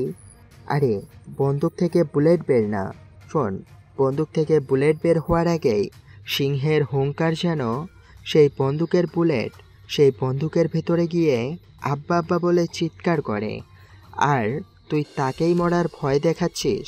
আগন্তুকটার মুখে এরকম কথা শুনে নারু এবার থমকে যায়। চোখে ভয়ের প্রতি ছবি ভেসে উঠেছে, তবুও নিজেকে কঠিন এক শক্তির মাঝে রেখে গলা উঁচু করে তীরমাখা কণ্ঠে বলে ওঠে, আমি নারু, আমি যা বলি তাই করি, তোকে মরতে হবে, তুই যে হস না কেন। কথাটা বলেই নারু নামে ছেলেটা একটা ধারালো তলোয়ার হাতে নিয়ে আগন্তুকটার দিকে এগিয়ে যেতে থাকে। চোখের পলকেই হঠাৎ করে বিকট আওয়াজে একটা শব্দ দূষণ হয়। হ্যাঁ, আগন্তুকটার হাতে থাকা বন্দুকটা থেকে গরম একটা বুলেট গিয়ে নারু নামের ছেলেটার ডান পায়ের হাঁটুর নিচে লাগে। আগন্তুকটা চোখের ইশারা দেওয়ার সাথে সাথে সাপিরও বেশ কিছু ছেলেপেলে মিলে নারু নামের ছেলেটাকে গাড়ির সাথে বেঁধে ফেলে। তার সামনে একটা সোফা সেট এনে বসিয়ে দেয়। পায়ে পা রেখে আগন্তুকটা বসে পড়ে ব্ল্যাক কালারের সিগারেট বের করে। ধোঁয়াগুলো টানতে থাকে। বিষাক্ত ধোঁয়াগুলো মাঝে মধ্যেই এই নিকোটিনে দূষিতময় আবহাওয়ায় বাতাসের সাথে মিশিয়ে দেওয়া অট্টহাসিতে মেতে ওঠে যেন। রক্ত ও রক্তের নেশায় পাগল হয়ে মরিয়া হয়ে উঠেছে আগন্তুকটা। যেমন ক্ষুধার্ত সিংহ সামনে কোনো প্রাণীকে দেখলে হুঙ্কার ছেড়ে তিক্ত নজরে আক্রমণ করে, ঠিক তেমনি সামনে রক্ত নেশায় যেন নিজের চোখ দুটোকে লাল রঙের রক্তবর্ণ ধারণ করিয়েছে। বৃক্ষ চোখে তীপ্ত নজরে তাকিয়ে আছে। আগন্তুকটা মুচকি হেসে বলে ওঠে, এক নারো, আমি বলি কম, মারি বেশি, বোঝাই কম, হাত চোলাই বেশি। সত্যি করে বল, তোর বাপ দুলাল ফারুক সাহেবের মেয়েকে কেন ধর্ষণ করেছিলি? একে মেরে ধর্ষণ করছিলে? কিভাবে অত্যাচার করেছিলে? আগন্তুকটার মুখে এরকম কথা শুনে অবাক চোখের সামনে তাকিয়ে আছে, কেননা এই খবরটা কেউ জানে না। ধামাচাপা দিয়ে ফেলে দিয়েছিল হঠাৎ করে ছোট্ট একটা বিষয়ের জন্য। কথা থেকে এত বড় একজন মাফিয়া এসে এটা জানতে চাইছে। এভাবে নারু অবাক হয়ে যায়। নারু বলে ওঠে, আমি কিচ্ছু জানি না কে কার মেয়েকে কাকে রেপ করেছে। আমি কোনো কিছু জানি না। জানলো আমি কাউকে কোনো কিছু বলবো না। আগন্তুকটার এরকম কথা শুনে মুচকি একটা হাসি দেয়। হাতের ইশারা দেওয়ার সাথে সাথে কয়েকটা হেডফোন নিয়ে আসে সাব্বির। আগন্তুকটার দিকে একটা হেডফোন বাড়িয়ে দেয়। আগন্তুকটা একটা হেডফোন পরে নেয়। সাথে বেশ কয়েকজন ছেলে পেলে। একটা বক্স রাখা হয়। এখনও টিপ টিপ করে বৃষ্টি পড়ছে। সাথে সাথে আকাশে বজ্রপাত ও বিদ্যুতের বিজলি চমকাচ্ছে। তারপরও খোলামেলা বাংলো বাড়ির আঙ্গিনায় বসে একের পর এক হত্যাকাণ্ড চালিয়ে যাচ্ছে ভয়ঙ্কর এই আগন্তুকটা কোনো কথা বলে না। আজকে একটা হাসি দিয়ে ডিজে গান ছেড়ে দিয়ে বক্সের ভেতর থেকে একটা প্লাস বের করে নারু নামে ছেলেটার পায়ের আঙ্গুলের পুরো আঙ্গুলের নখটা তুলে ফেলে। তারপর সেই নখের স্থানে একটা জুলি রেখে হাতুড়ি দিয়ে এলপাতাড়ি পেটাতে থাকে। মুহূর্তের মধ্যে জুলি নখের আঙ্গুল ভেদ করে মাটির সাথে গেঁথে যায়। একইভাবে পরে নখগুলো তুলতে যাবে এমন সময় খেয়াল করে সামনের ছেলেটা ব্যথায় ছটফট করছে। যেমন গভীর জল থেকে কোনো মাছকে ধরে এনে শুকনো কোনো ডাঙ্গা জায়গায় রাখলে সে যেমন পানি ছাড়া ছটফট করে মৃত্যুর যন্ত্রণায়, ঠিক তেমনই অত্যাচারের আঘাতে নিজেকে কাতর করে ছটফট করতে থাকে নারু নামে ছেলেটা। এটা দেখে মুচকি এসে আরেকটা নখ তুলে ফেলে। তারপর বেশ কয়েকটা নখ তুলে ফেলে। প্রায় অনেকগুলো জুলি মেরে দিয়ে মাটির সাথে গেঁথে ফেলে। ক্ষত স্থানগুলোতে লাল টকটকে বিন্দু মরিচের গুঁড়ো ঢেলে দেয়। সাথে সাথেই মিষ্টি জাতীয় কেমন চিনি, যাতে যেখানে পিঁপড়া এসে যুক্ত হয় এবং তার শরীর রক্তর সাথে যেন পিঁপড়াগুলো তার মাংসগুলোকে খুবলে খুবলে খেতে পারে। মুহূর্তের মধ্যেই সেখানে কয়েক মিলিয়ন পিঁপড়া সারিবদ্ধভাবে মিছিল করতে করতে নারু নামে ছেলেটার পা দুটোকে আঁকড়ে ধরতে থাকে। এই দৃশ্য দেখে নিজের চোখ যেন চোখের জায়গা থেকে বেরিয়ে আসবে। আর্তনাদ ও চিৎকার পুরো জায়গাটায় কেঁপে ওঠে। কিন্তু তার চিৎকার ও আর্তনাদ কারোর কান পর্যন্ত পৌঁছায় না, কেননা সবার কানে হেডফোন বাঁধা। পিঁপড়াগুলো আনন্দের সাথে রক্ত মাংস এবং মিষ্টি চিনি খেয়ে আনন্দের সাথে সেখানে বাসা করতে শুরু করে। ছেলেটা ছটফট করতে থাকে। ছেলেটা হাতে ইশারায় কিছু বলতে চায়। এটা দেখে আগন্তুকটা ইশারা দেওয়ার সাথে সাথেই সবাই হেডফোন খুলে ফেলে। এটা দেখার সাথে সাথেই নারু নামে ছেলেটা ভয়ঙ্কর চোখ নিয়ে ভয়ে কণ্ঠ নিয়ে আকুতি মিনতি করে কাঁদো কাঁদো গলায় চিৎকার করে বলতে শুরু করে, ভাই আপনি আমাকে ছেড়ে দিন। আমি বেশি কিছু জানি না। আমি আপনাকে সব সত্যি কথা বলছি। তার আগে আমার শরীর থেকে ক্ষুধার্ত পিঁপড়াগুলোকে সরিয়ে ফেলুন। আমি আর এদের বিষাক্ত কামড় সহ্য করতে পারছি না। মনে হচ্ছে আত্মাটা আমার শরীর থেকে ফিরে বেরিয়ে যাচ্ছে। আমার কলিজাটা যেন ফেটে যাচ্ছে এদের এক একটা কামড়ে। এতগুলো পিঁপড়ের কামড় যে আমি আর সহ্য করতে পারছি না। ছেলেটার এরকম আর্তনাদার ভয়ঙ্কর কণ্ঠের স্বর শুনে পিছনে দাঁড়িয়ে থাকা বেশ কিছু ছেলেপেলে চোখের জল চলে আসে। কেননা এরকম শাস্তি এই প্রথম কাউকে দিতে দেখলো সাব্বির সহ বাকি কিছু ছেলে পেলে।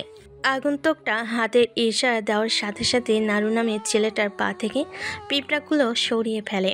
নারু নামের ছেলেটা দীর্ঘশ্বাস ফেলে বলে ওঠে, ভাই আমি কোনো কিছু জানি না, শুধু এটুকুই জানি সারিয়ার ছেলে দুলাল ছদ্মবেশে অনেক ব্যবসা করে, আর একে সাপোর্ট দেয় উপরে থাকা কিছু মন্ত্রী ম্যাজিস্ট্রেট।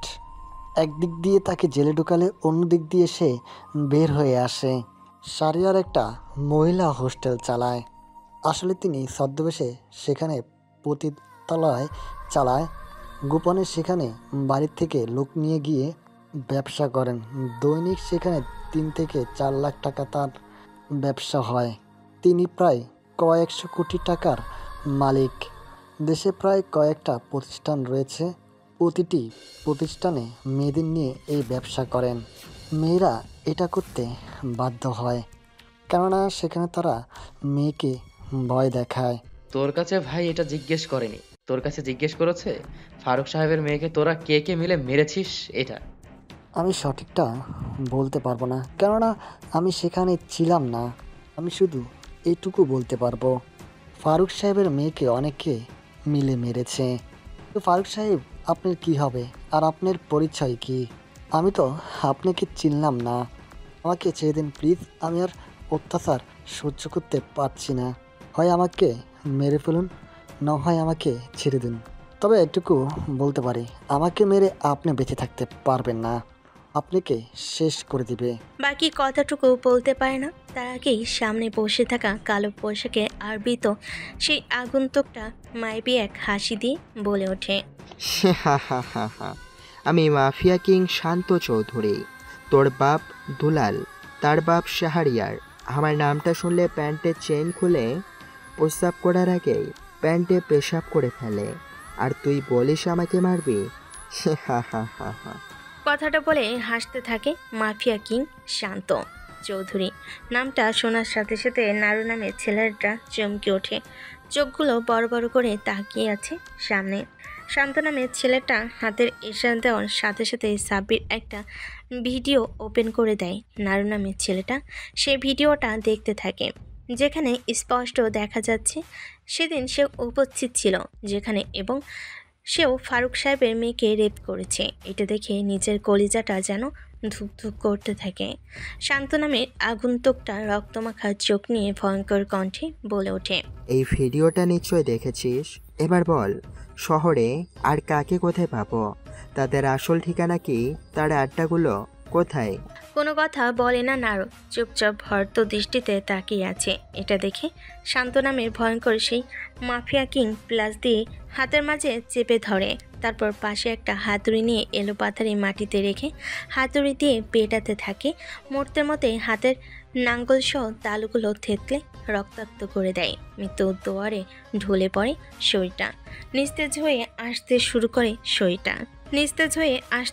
করে চোখগুলো ঝাপসা হতে শুরু করে, সব অন্ধকার দেখতে শুরু করে। নারু নামের ছেলেটা সাব্বির নামের ছেলেটি বলে ওঠে, ভাইয়ের আগে ভাইয়ের হাতে নির্মমভাবে মরতে না চাইলে যা জানিস সত্যি করে বল। নারু নামের ছেলেটা আর কোনো উপায় না পেয়ে রক্তমাখা ঠোঁট নিয়ে হালকা কণ্ঠে বলে ওঠে।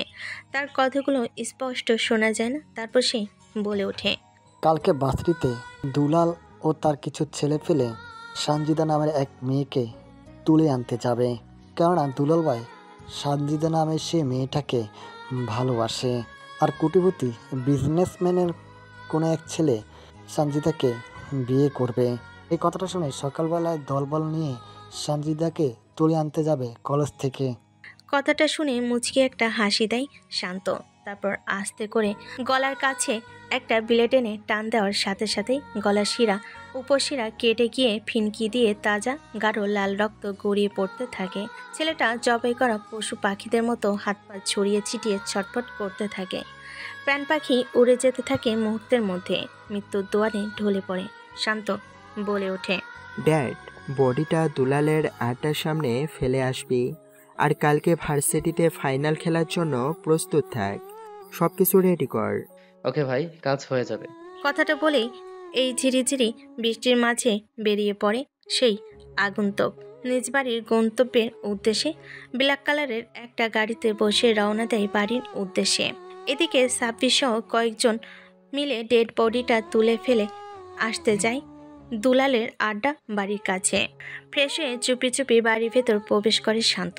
ততক্ষণে পরিবেশ নিস্তব্ধ, রাত অনেক হয়েছে, তাই সবাই ঘুমিয়ে গেছে। শান্ত কোনো কথা না বলে চুপচাপ নিজের রুমে গিয়ে শুয়ে পড়ে। দেখতে দেখতে সকাল হয়। অফিসে যাওয়ার উদ্দেশ্যে বাসা থেকে বের হয় শান্ত।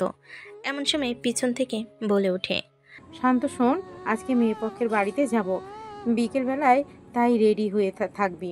মা, তুমি এই কথাটা কাকে বলছো? বিয়ে কি সেটা কি তোমার ছেলে জানে নাকি? লিসার কথা শুনে থেমে যায় শান্ত। পেছন ঘুরে মুচকি হেসে বলে ওঠে, তুই ভুলে যাচ্ছিস, তুই আমাকে বিয়ে দিয়ে তুই নিজের সর্বনাশ করছিস। কারণ তুই যে বিয়ের জন্য লাফালাফি করছিস, সেই মেয়েই তোকে এই বাড়ি থেকে বিদায় করার জন্য উঠে পড়ে লাগবে। দেখা যাবে কে কাকে তাড়ায়। শান্ত আর কোনো কথা না বলে চুপচাপ অফিসে যাওয়ার উদ্দেশ্যে বেরিয়ে পড়ে। অফিসে গিয়ে নিজের রুমে বসে কাজ করতে থাকে। এমন সময় ফারুক সাহেব চায়ের কাপ নিয়ে আসে আর বলে ওঠে, এই নাও বাবা তোমার চা। শান্ত নিজের কাজ বন্ধ রেখে চাচার কাছ থেকে চায়ের কাপ নিয়ে বলে ওঠে, চাচা, আপনার মেয়ের খুনে সঠিক বিচার হয়ে গেছে, আর কয়েকজন শাস্তি পেতে বাকি আছে, সেটাও খুব শীঘ্রই খবরের কাগজে দেখতে পারবা। বাবা, ওরা ভালো লোক না, ওরা খুব ভয়ঙ্কর হিংস্র। আমার উপকার করতে গিয়ে নিজের পরিবারের ক্ষতি করো না। আমি যা হারানোর তা তো হারিয়ে ফেলেছি, তা তো আমি আর ফিরে পাবো না। তুমি তোমার সুখের পরিবারটাকে নিজের হাতে মেরে ফেলো না। জন্ম মৃত্যু কখন কোথায় সেটা উপর থেকে তৈরি করা। সময় হলে টিকিট কাটতে হবে, কোথায় মরবো বলা যাবে না। তাই তো মরার আগে অন্যায়ের প্রতিবাদ করতে আমি সব সময় সবখানে আসি। এর জন্য যদি মরতে হয় সেটাও আমি রাজি। ফারুক সাহেব সব কিছু জানে। শান্ত যে একজন বাংলাদেশের বড় মাফিয়া কিং এবং একজন গ্যাংস্টার সেটাও জানে। চাটা সম্পূর্ণ খেয়ে ফারুক সাহেবের চোখের পানি মুছে দিয়ে বলে ওঠে, খবরের কাগজে ন্যায় বিচারের অপেক্ষায় থাকুন। কথাটা বলে ব্যক্তিগত কাজে বেরিয়ে পড়ে কোনো এক উদ্দেশ্যে। অন্যদিকে সকাল 10টা বাজে। হেলতে দুলতে ভার্সিটির ভেতর প্রবেশ করছে শান্ত নামে সেই ছেলেটি, যার চোখে অনেক মায়া, যে দেখতে অন্যরকম, যে সমস্ত অনেক সহ্য করে নিজের সামনে এগিয়ে যেতে বিশাল এক যুদ্ধে সমর্পণ হয়েছে। এই বিশ্ববিদ্যালয় ভার্সিটির ভিতর প্রবেশ করতেই পেছন থেকে সানজিদা বলে ওঠে, কি রে খ্যাত আবাল গাইয়া, তুই আজকে ভার্সিটিতে এসেছিস? তোকে যে বললাম ভার্সিটিতে আসলে তুই আমাদের সালাম দিবি, সেটা কোথায় শুনি? শান্ত নামে ছেলেটা এটা শুনে মুচকি একটা হাসি দেয় আর বলে ওঠে, সালাম সেই পাই যার যোগ্যতা থাকে, আর এই শান্ত তাকেই সালাম দেয় যে তার সালামের যোগ্যতা রাখে না। কথাটা বলে মুচকি এসে সামনে পা বাড়াই শান্ত নামের ছেলেটা। হঠাৎ করেই এ কথা শুনে তেলে বেগুনে জ্বলে ওঠে সানজিদা সহ ইতিপিয়া সকলে।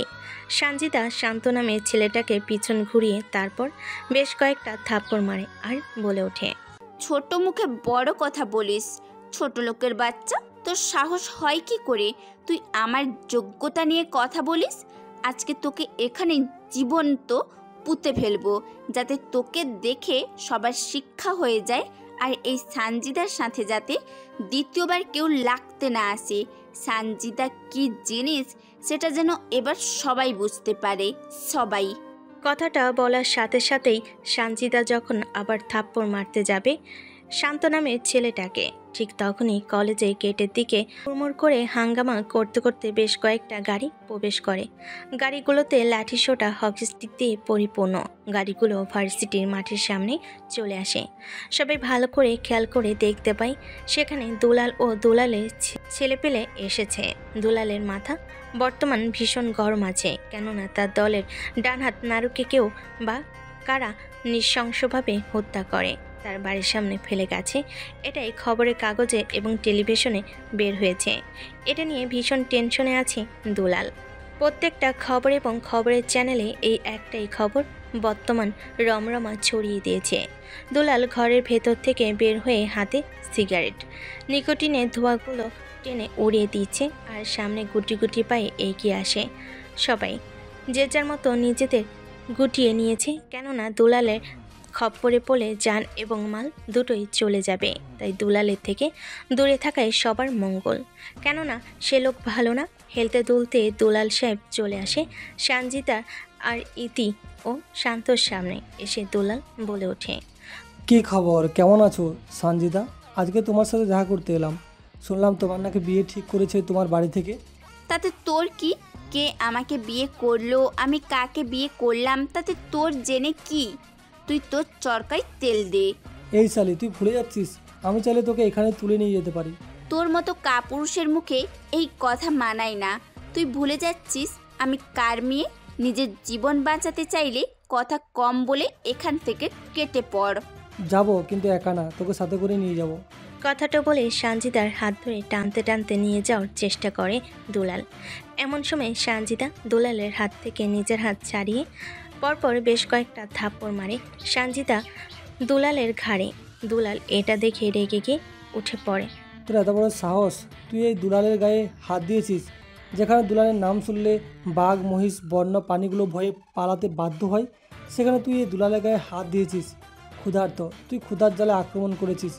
বাঘের থাবা তো তোকে খেতেই হবে। কথাটা বলার সাথে সাথে দুলাল সানজিদার শার্টের কলার ধরে মারার সাথে সাথেই শার্টের কিছুটা অংশ ছিঁড়ে যায়। এতে লজ্জায় পড়ে সানজিদা। সবাই এটা দেখে চোখ নামিয়ে ফেলে। দুলাল ও দুলালের ছেলেপেলেগুলো হেসে ওঠে। পাশে দাঁড়িয়েছিল শান্ত। দুলাল আবার টান দিতে যাবে, এমন সময় শান্ত পেছন থেকে হাত দৌড়ে ফেলে। এটা দেখে দুলাল বলে ওঠে, এই যে হিরো, কে তুই? তোর পরিচয় কি? তুই জানিস না আমি দুলাল?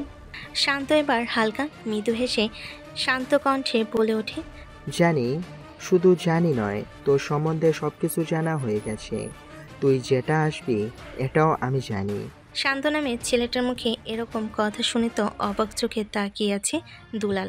বলে ওঠে, তোর এত বড় সাহস, তুই এই দুলালের সাথে তর্ক করিস? একে এখানে জীবন্ত কুপিয়ে হত্যা করবি সকলের চোখের সামনে। কথাটা বলার সাথে সাথে দুলালের ছেলেগুলো হামলা করে শান্ত নামের ছেলেটার উপরে। আর দুলাল সানজিদাকে টানতে টানতে নিয়ে যেতে থাকে। এমন সময় হঠাৎ করে আহ করে ওঠার সাথে সাথেই সবাই মাটিতে লুটিয়ে পড়ে। সেই দুইটা ছেলে শব্দ দূষণে পেছন ঘুরে তাকিয়ে অবাক হয়ে যায় দুলাল। কেননা ছেলে দুটার নিথর দেহ মাটিতে পড়ে আছে। ভার্সিটির সবাই সেদিকে হাঁ করে তাকিয়ে আছে। হচ্ছেটা কি এখানে? কেউ বুঝতে পারছে না। অবাক করা নয়নে তাকিয়ে আছে। এটা দেখে দুলাল আরও বলে ওঠে, তোরা কে কোথায় আছিস? ওকে জিন্দা এখানে কবর দিবি, তাও আবার আমার চোখের সামনে। ছেলেটা দুলাল নামে ছেলেটার মুখে এরকম কথা শোনার সাথে সাথেই প্রায় 20 থেকে 25 জন একসাথে অস্ত্র নিয়ে হামলা করতে এগিয়ে আসে শান্তর উপরে। শান্ত এখনও সেখানেই দাঁড়িয়ে আছে। সবার সাথে কোনো কথা ছাড়াই মারপিট শুরু হয়ে যায় শান্তর। শান্ত নামে ছেলেটা অশান্ত হয়ে উঠেছে। একের পর এক মেরে চলেছে দুলালের ছেলেগুলোকে। শান্ত নিজেও মার খাচ্ছে, আবার অন্যজনকেও মারছে। যাকে মারছে সে একবার মাটিতে লুটিয়ে পড়ে হঠাৎ করেই শান্ত নাক বরাবর কেউ একজন ঘুষি মারে। শান্ত খানিকটা দূরে গিয়ে পড়ে যায়, আবার উঠে দাঁড়ায়। মারপিট শুরু হয়ে যায়। হকি স্টিক দিয়ে এলো পাথারি সবাইকে পেটাতে থাকে। ছেলেগুলো মার খেতে থাকে, আবার ছেলেগুলো শান্তকে আঘাত করতে থাকে। হাঙ্গামা শুরু হয়ে যায় মারপিটের মাঝখানে। হঠাৎ করে আইব নামের একটা ছেলে শান্ত নামের ছেলেটার মাথার পেছন থেকে আঘাত করে। শান্তের সাথে শান্ত নামের ছেলেটার চারিদিক অন্ধকার হতে শুরু করে। চোখে ঝাপসা দেখতে শুরু করে। সবাই ভাবতে থাকে কে শান্ত, যে কিনা দুলালের সাথে লড়াই করেছে। ছেলেটা দেখতে একদম ভীষণ অন্যরকম। পরনে থাকা ছেলেটা টি শার্টটা খুলে পরিয়ে দিয়েছিল সানজিদাকে। তখন তার 6 প্যাক বডি দেখে সবাই অবাক হয়ে তাকিয়ে আছে।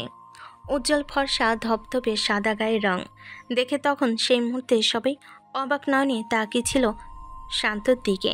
সানজিদার পরনে আছে এখনও শান্ত নামের ছেলেটা সেই ময়লাযুক্ত টি শার্টটা। রক্তমাখা গেঞ্জিটা নিয়ে মাটিতে লুটিয়ে পড়ে শান্ত নামের ছেলেটা। মাথা থেকে এখনও রক্ত পড়ছে। হঠাৎ করে তার চোখের সামনে ঝাপসা হতে শুরু করে, মাথা ঘুরতে থাকে। এটা দেখে দুলাল শান্ত নামের ছেলেটার বুক বরাবর এক লাথি মারে। খানিকটা দূরে গিয়ে পড়ে যায় শান্ত নামের ছেলেটা। শান্ত ঝাপসা চোখে দেখতে পায় প্রায় বেশ কয়েকটা কালো রঙের গাড়ি এবং বেশ কিছু ছেলেপেলে ভার্সিটি গেট দিয়ে প্রবেশ করছে। তার আর কোনো কিছু মনে নেই, মাটিতে পড়ে যায়। শান্ত। হঠাৎ করে সবাই খেয়াল করে ভার্সিটির গেটের দিকে। প্রায় 30 থেকে 40টা গাড়ি এবং ট্রাক ভেতরে প্রবেশ করে। গাড়িগুলোর ভেতর থেকে বের হয়ে আসে বিশাল বিশাল দানব আকৃতির ছেলেপেলে, যাদের হাতে দেশি বিদেশি অস্ত্র ও লাঠি সটা। সবাই চারিদিক দিয়ে ঘিরে ফেলে দুলাল ও তার দলবলকে। আকাশে সবাই তাকিয়ে দেখতে পাই তিনটা হেলিকপ্টার ওড়াচ্ছে আকাশে। হেলিকপ্টারগুলোতে প্রায় বেশ কয়েকজন ছেলে স্নাইপার হাতে দাঁড়িয়ে আছে। গাড়িগুলোর ভেতর থেকে বের হয়ে এসে সাব্বি নামের ছেলেটা চলে যায় শান্ত নামের ছেলেটার কাছে। এমন সময় কলেজের ভেতর থেকে হাঙ্গামা শুনতে পেয়ে বের হয়ে আসে ইমরান স্যার। দৌড়ে এসে দুলালের সামনে দাঁড়ায় আর চিৎকার করে বলে ওঠে, দুলাল, তুই এটা কি করলি? ঘুমন্ত সিংহকে খেপিয়ে তুললি তুই। তোরা আর বাঁচতে পারবি না। তুই তো মরবি, সাথে পুরো কলেজটাকে তুই বন্ধ করে ছাড়বি। হঠাৎ করে সেখানে ইমরান স্যারকে দেখে আরও অবাক হয়ে যায়। সেদিকে তাকিয়ে আছে ছেলেটা, কেউ বুঝতে পারছে না। এমন সময় গাড়িগুলো ভেতর থেকে বের হয়ে আসে সাব্বি নামের ছেলেটা। বলে ওঠে, ইমরান, তুই এখানে কি করছিস? আর তুই থাকা সত্ত্বেও ভাইয়ের গায়ে ওরা হাত দেওয়ার সাহস পায় কি করে? সরি সাব্বির, আসলে আমি এখানে ছিলাম না, আমি কলেজের ভেতরে ছিলাম। ওরা যে ভাইকে আঘাত করেছে এটা আমি দেখিনি। কথা না বলে কলেজের ভেতর থেকে তুই পানি নিয়ে আই। হ্যাঁ, নিয়ে আসছি, তুই দাঁড়া। সবাই ভাবতে থাকে কেই ছেলে যার জন্য আকাশে 3টা হেলিকপ্টার এবং কলেজের ভেতর এক একজনের একই মডেলের প্রায় 30 থেকে 40টা গাড়ি ট্রাক এত ছেলেপেলে প্রবেশ করেছে। কয়েকজন ছেলে মাটিতে লুটিয়ে এখনও ব্যথায় কাতরাচ্ছে। দুলাল তার বাবাকে ফোন করে আরও ছেলেপেলে ভার্সিটিতে পাঠাতে বলে। অন্যদিকে দুলালের আরও ছেলেপেলে আসতে থাকে ভার্সিটিতে। ইমরান পানি নিয়ে এসে শান্ত নামের ছেলেটার চোখে ছিটিয়ে দেয়। মিটিমিটি করে চোখ খুলে শান্ত সাব্বিকে বলে ওঠে, ভাই, আমরা চলে এসেছি। আপনার জ্ঞান ফিরেছে? শান্ত নামের ছেলেটা মুচকি একটা হাসি দেয় আর বলে ওঠে, আমার মেশিন গানটা দে। এই কথা শুনে সবি দৌড়ে গিয়ে ঘরের ভেতর থেকে মেশিন গানটা নিয়ে আসে আর শান্ত নামের ছেলেটার হাতে দেয়। শান্ত মেশিন গানটা তাক করে এলোপাথারি সবাইকে গুলি করতে থাকে। গুলির শব্দে পুরো ভার্সিটি কেঁপে ওঠে। মুহূর্তের মধ্যেই রক্তের বন্যা বইতে শুরু করে পুরো ভার্সিটিতে। অনেকদিন পর খুঁজে পেয়েছে এই দুলালকে। দুলাল অনেক অপরাধ করেছে। আজ নিজের অনেক দিনের রাগ শান্ত দুলালকে মেরে নিজেকে শান্ত করবে। কলেজের গেট দিয়ে আরও প্রায় 3টা গাড়ি ছেলেপেলে প্রবেশ করে। দুলাল বলে ওঠে, তোরা গাড়ির উপরে দাঁড়িয়ে তামাশা না দেখে একে সহ এর প্রত্যেকটা ছেলেপেলেকে এখানে মেরে ফেল, যাতে এই শহরে আমার উপর কেউ মাথা উঁচু করে দাঁড়াতে না পারে। শান্ত নামে ছেলেটা এটা শুনে মেশিন গান চালানো বন্ধ করে দেয় আর মুচকি হেসে বলে ওঠে, মাফিয়া কিং শান্ত, এই শান্ত চৌধুরীকে মারবি তুই? মাফিয়া কিং শান্ত নামটা শোনার সাথে সাথে পুরো ভার্সিটি নিস্তব্ধ হয়ে যায়। দুলাল তো অবাক হয়ে সেদিকে তাকায়। ছেলেপেলেগুলো অস্ত্র নিয়ে শান্ত নামের ছেলেটার দিকে এগিয়ে যায়। শান্ত পাশে পড়ে থাকা একটা তরবারি হাতে নিয়ে এলোপাথারি কারোর শরীর থেকে মাথা, কারোর হাত পা অঙ্গ প্রত্যঙ্গ ক্ষত বিক্ষত করে ফেলতে থাকে। দুলালের ছেলেপেলেদের হাতে মাফিয়া কিং শান্ত নামের ছেলেটি দলের অনেকেই মারা যায়। মুহূর্তের মধ্যে পুরো ভার্সিটিতে কয়েকশো লাশ পড়ে যায়। দুলাল হাঁ করে সেদিকে তাকিয়ে আছে, কেননা স্নাইপার দিয়ে আকাশ থেকে 3টা হেলিকপ্টার করে গুলি করছে শান্ত তার দলের ছেলেগুলো। তাই দুলালও তার দলবল শান্ত নামের ছেলেটার কাছে পেরে উঠতে পারে না। দুলাল একাই দাঁড়িয়ে আছে পুরো ভার্সিটির মাঠ। পাশে দাঁড়িয়ে আছে সানজিদার ভয়ে হাত পা কাঁপাকাঁপি শুরু করছে। নিজের চোখের সামনে আজকে ভয়ঙ্কর সেই মাফিয়া কিংকে দেখে তার গলা ভয়ে শুকিয়ে আছে। এতদিন খবরের কাগজে ও টেলিভিশনে তার নাম শুনেছে, সামনাসামনি কখনো দেখেনি, কিন্তু আজকে তাকে দেখে তার কলিজা শুকিয়ে যাচ্ছে।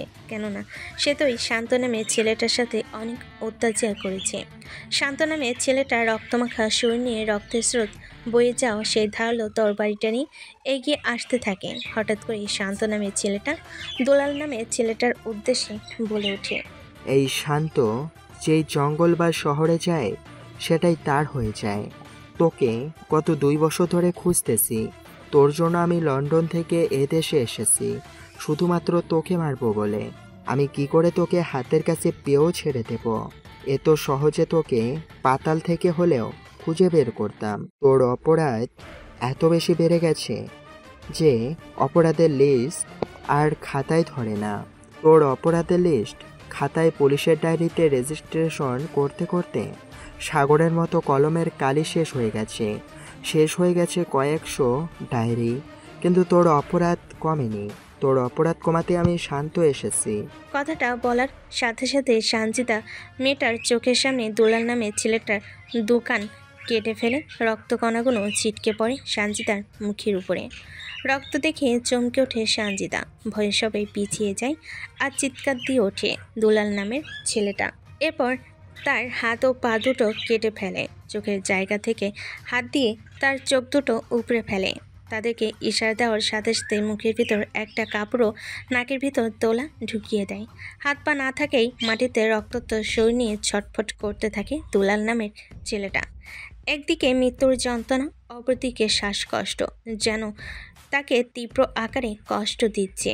মৃত্যু যেন তার সামনে তার জীবনের প্রিয় প্রাণ পাখিটা উড়ে যাচ্ছে। আর ছটফটানি ভালো লাগছে না শান্তর কাছে, তাই পাশে পড়ে থাকা তরবারিটা হাতে নেওয়ার সাথে সাথেই গলার মাঝ বরাবর একটা কপ দেয়। সাথে সাথেই শরীর থেকে মাথাটা ছিটকে গিয়ে কলেজে গেটের সামনে গিয়ে পড়ে। এটা দেখে জ্ঞান হারিয়ে ফেলে অনেকে, ভয়কেও চোখ বন্ধ করে দেয়, কেউ ভয়ে পিছিয়ে যায়।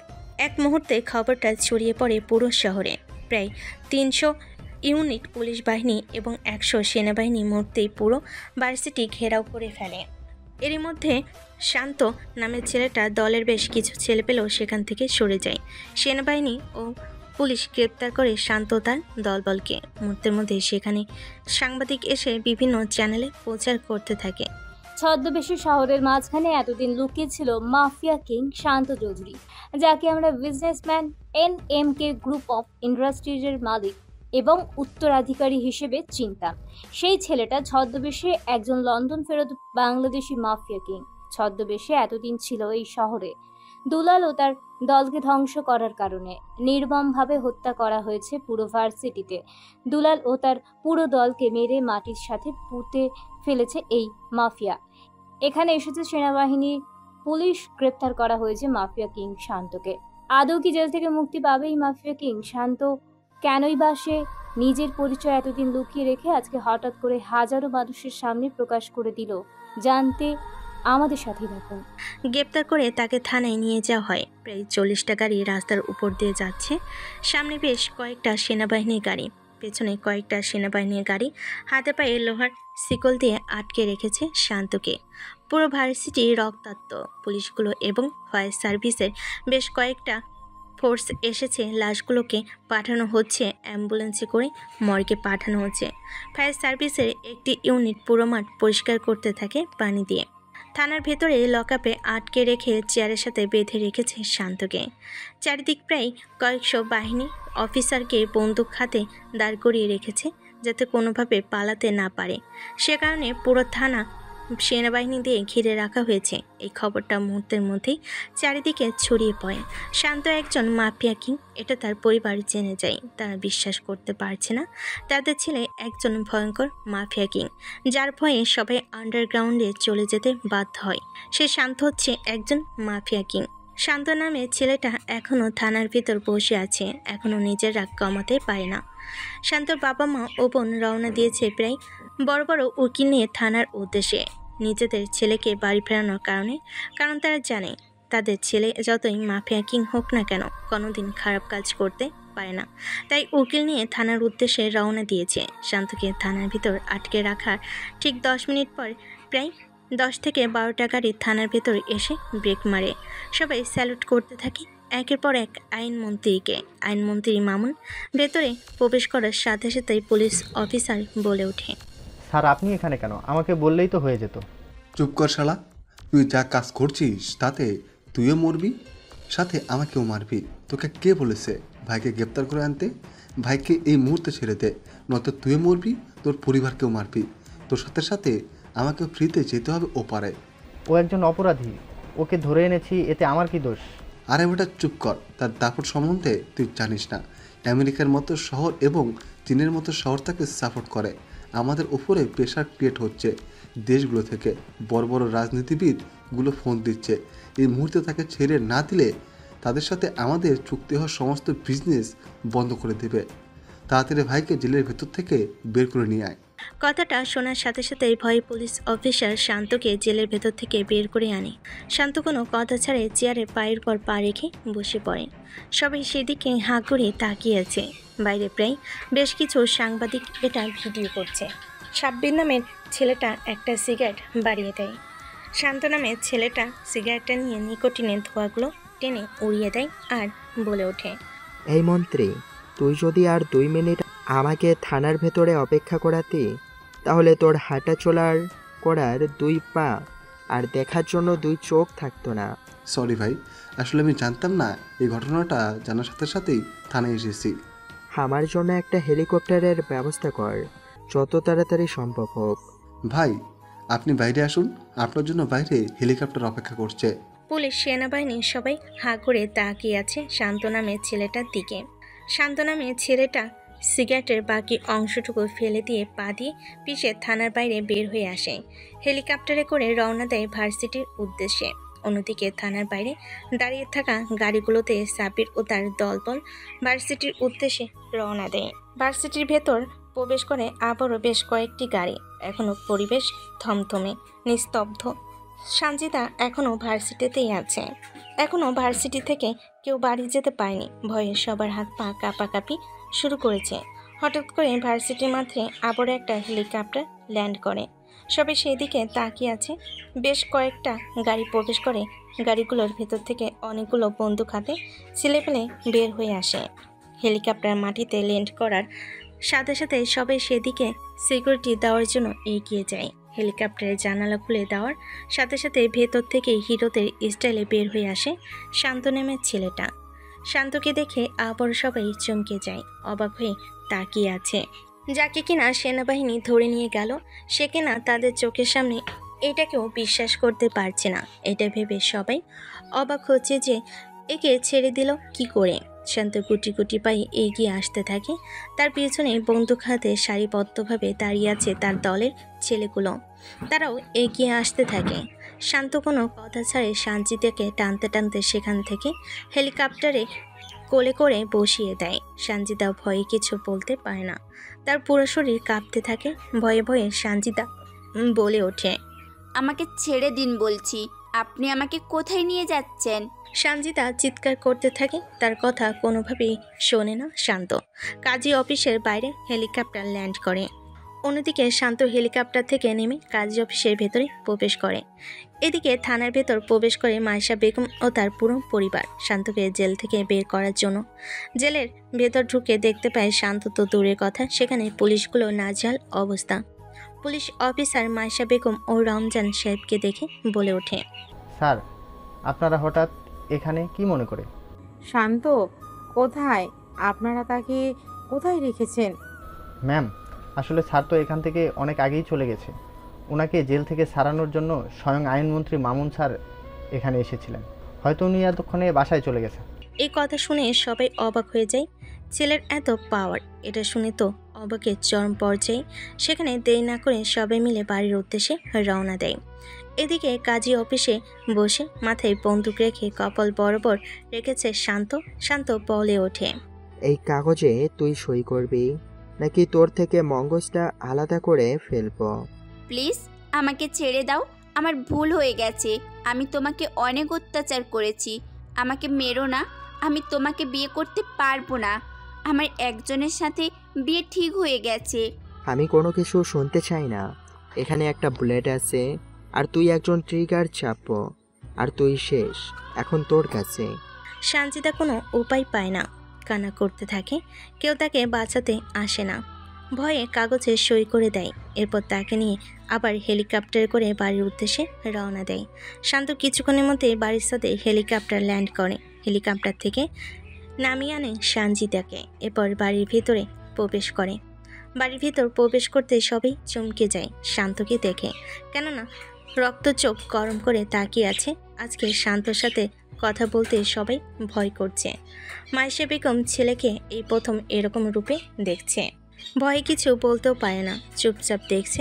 হঠাৎ করে পেছন থেকে সঞ্জিতাকে দেখতে পেয়ে মাইশা বেগম অবাক হয়ে যায়।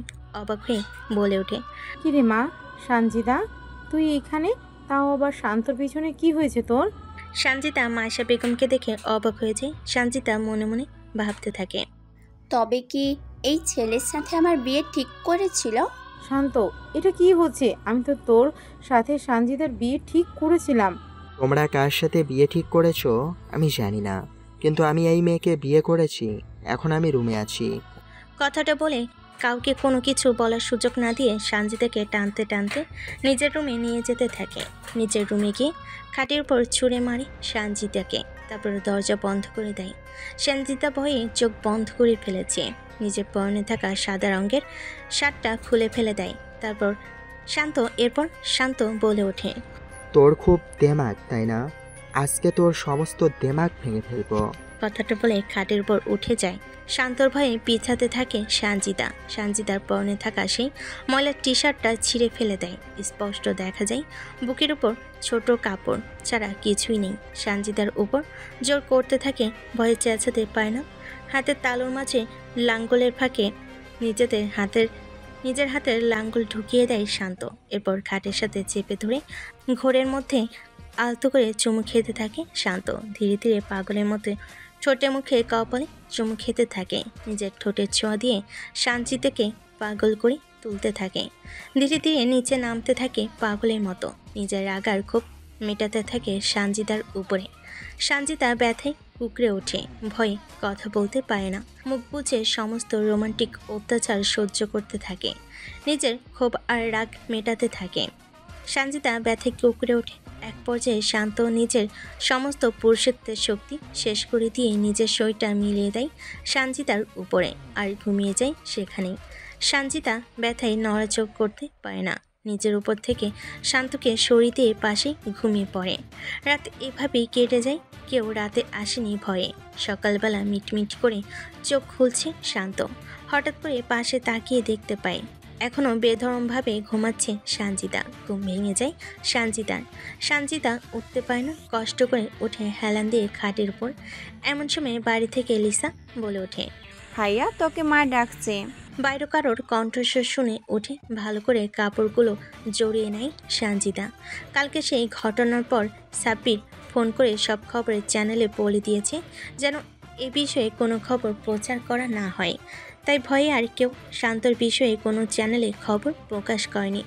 শান্ত উঠে গিয়ে দরজা খুলে দেয়। বাড়ি থেকে ভেতরে প্রবেশ করে লিসা। প্রবেশ করতেই মুচকি হাসি দেয়। ভুকুসকে তাকিয়ে আছে শান্ত আর সঞ্জিতা। লিসা মুচকি হেসে বলে ওঠে, তোরা নিশ্চয়, আমি গেলাম। তোদেরকে কে ডাকছে? কথাটা বলে চলে যায় লিসা। আর চোখে শান্ত সঞ্জিতার দিকে তাকায়। উঠতে পারে না, কেননা কালকে রাতে তার উপরে যে অত্যাচার করছে শান্ত, তাতে প্রচণ্ড ব্যথা, শরীর জ্বর চলে এসেছে। নিজের ইচ্ছা মতো নিজের রাগ এবং শক্তি প্রয়োগ করেছে রাগের বশবর্তী হয়ে সঞ্জিতার ওপর। শান্ত ফ্রেশ হতে চলে যায়। সঞ্জিতা এখনও উঠে দাঁড়াতে পারে না। ফ্রেশ হয়ে শান্ত বলে ওঠে, ফ্রেশ হও, নিচে যেতে বলেছে। চুপ কর শালা লুচ্চা কুত্তা বাঁদর কোথাকার। তোর অত্যাচারে আমার জ্বর চলে এসেছে। ভাই, হ্যাম সরি, আমার মাথায় তখন প্রচণ্ড রাগ ছিল। চলো ফ্রেশ হয়ে নিচে আমাদের খেতে রাখছে। এরপর সঞ্জিতাকে কোলে করে ফ্রেশ হওয়ার জন্য নিয়ে যায়। বাথরুমে ফ্রেশ হয়ে বাইরে বের হয়ে আসে। শান্ত চলে যায়, লিসাকে পাঠিয়ে দেয়। লিসার ড্রয়ার থেকে সুন্দর 2টা শাড়ি বের করে এনে পরিয়ে দেয় সঞ্জিতাকে। এরপর নিচে যায়। খাওয়া দাওয়া করছে সবাই মিলে। তখন মায়েশা বেগম বলে ওঠে, কি এমন হয়েছিল যে তুই আমাদেরকে না জানিয়ে বিয়ে করে নিলি? তাছাড়া এই মেয়ের সাথে তো তোর বিয়ে ঠিক করেছিলাম। না, এমনি পছন্দ হয়েছিল তাই বিয়ে করে নিয়েছি।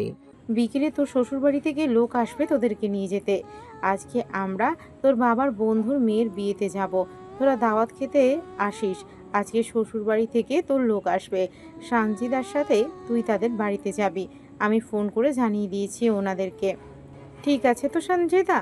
ঠিক আছে মা। তারপর খাওয়া দাওয়া শেষ করে এদিকে শাহরিয়ার ভীষণ রেগে আছে।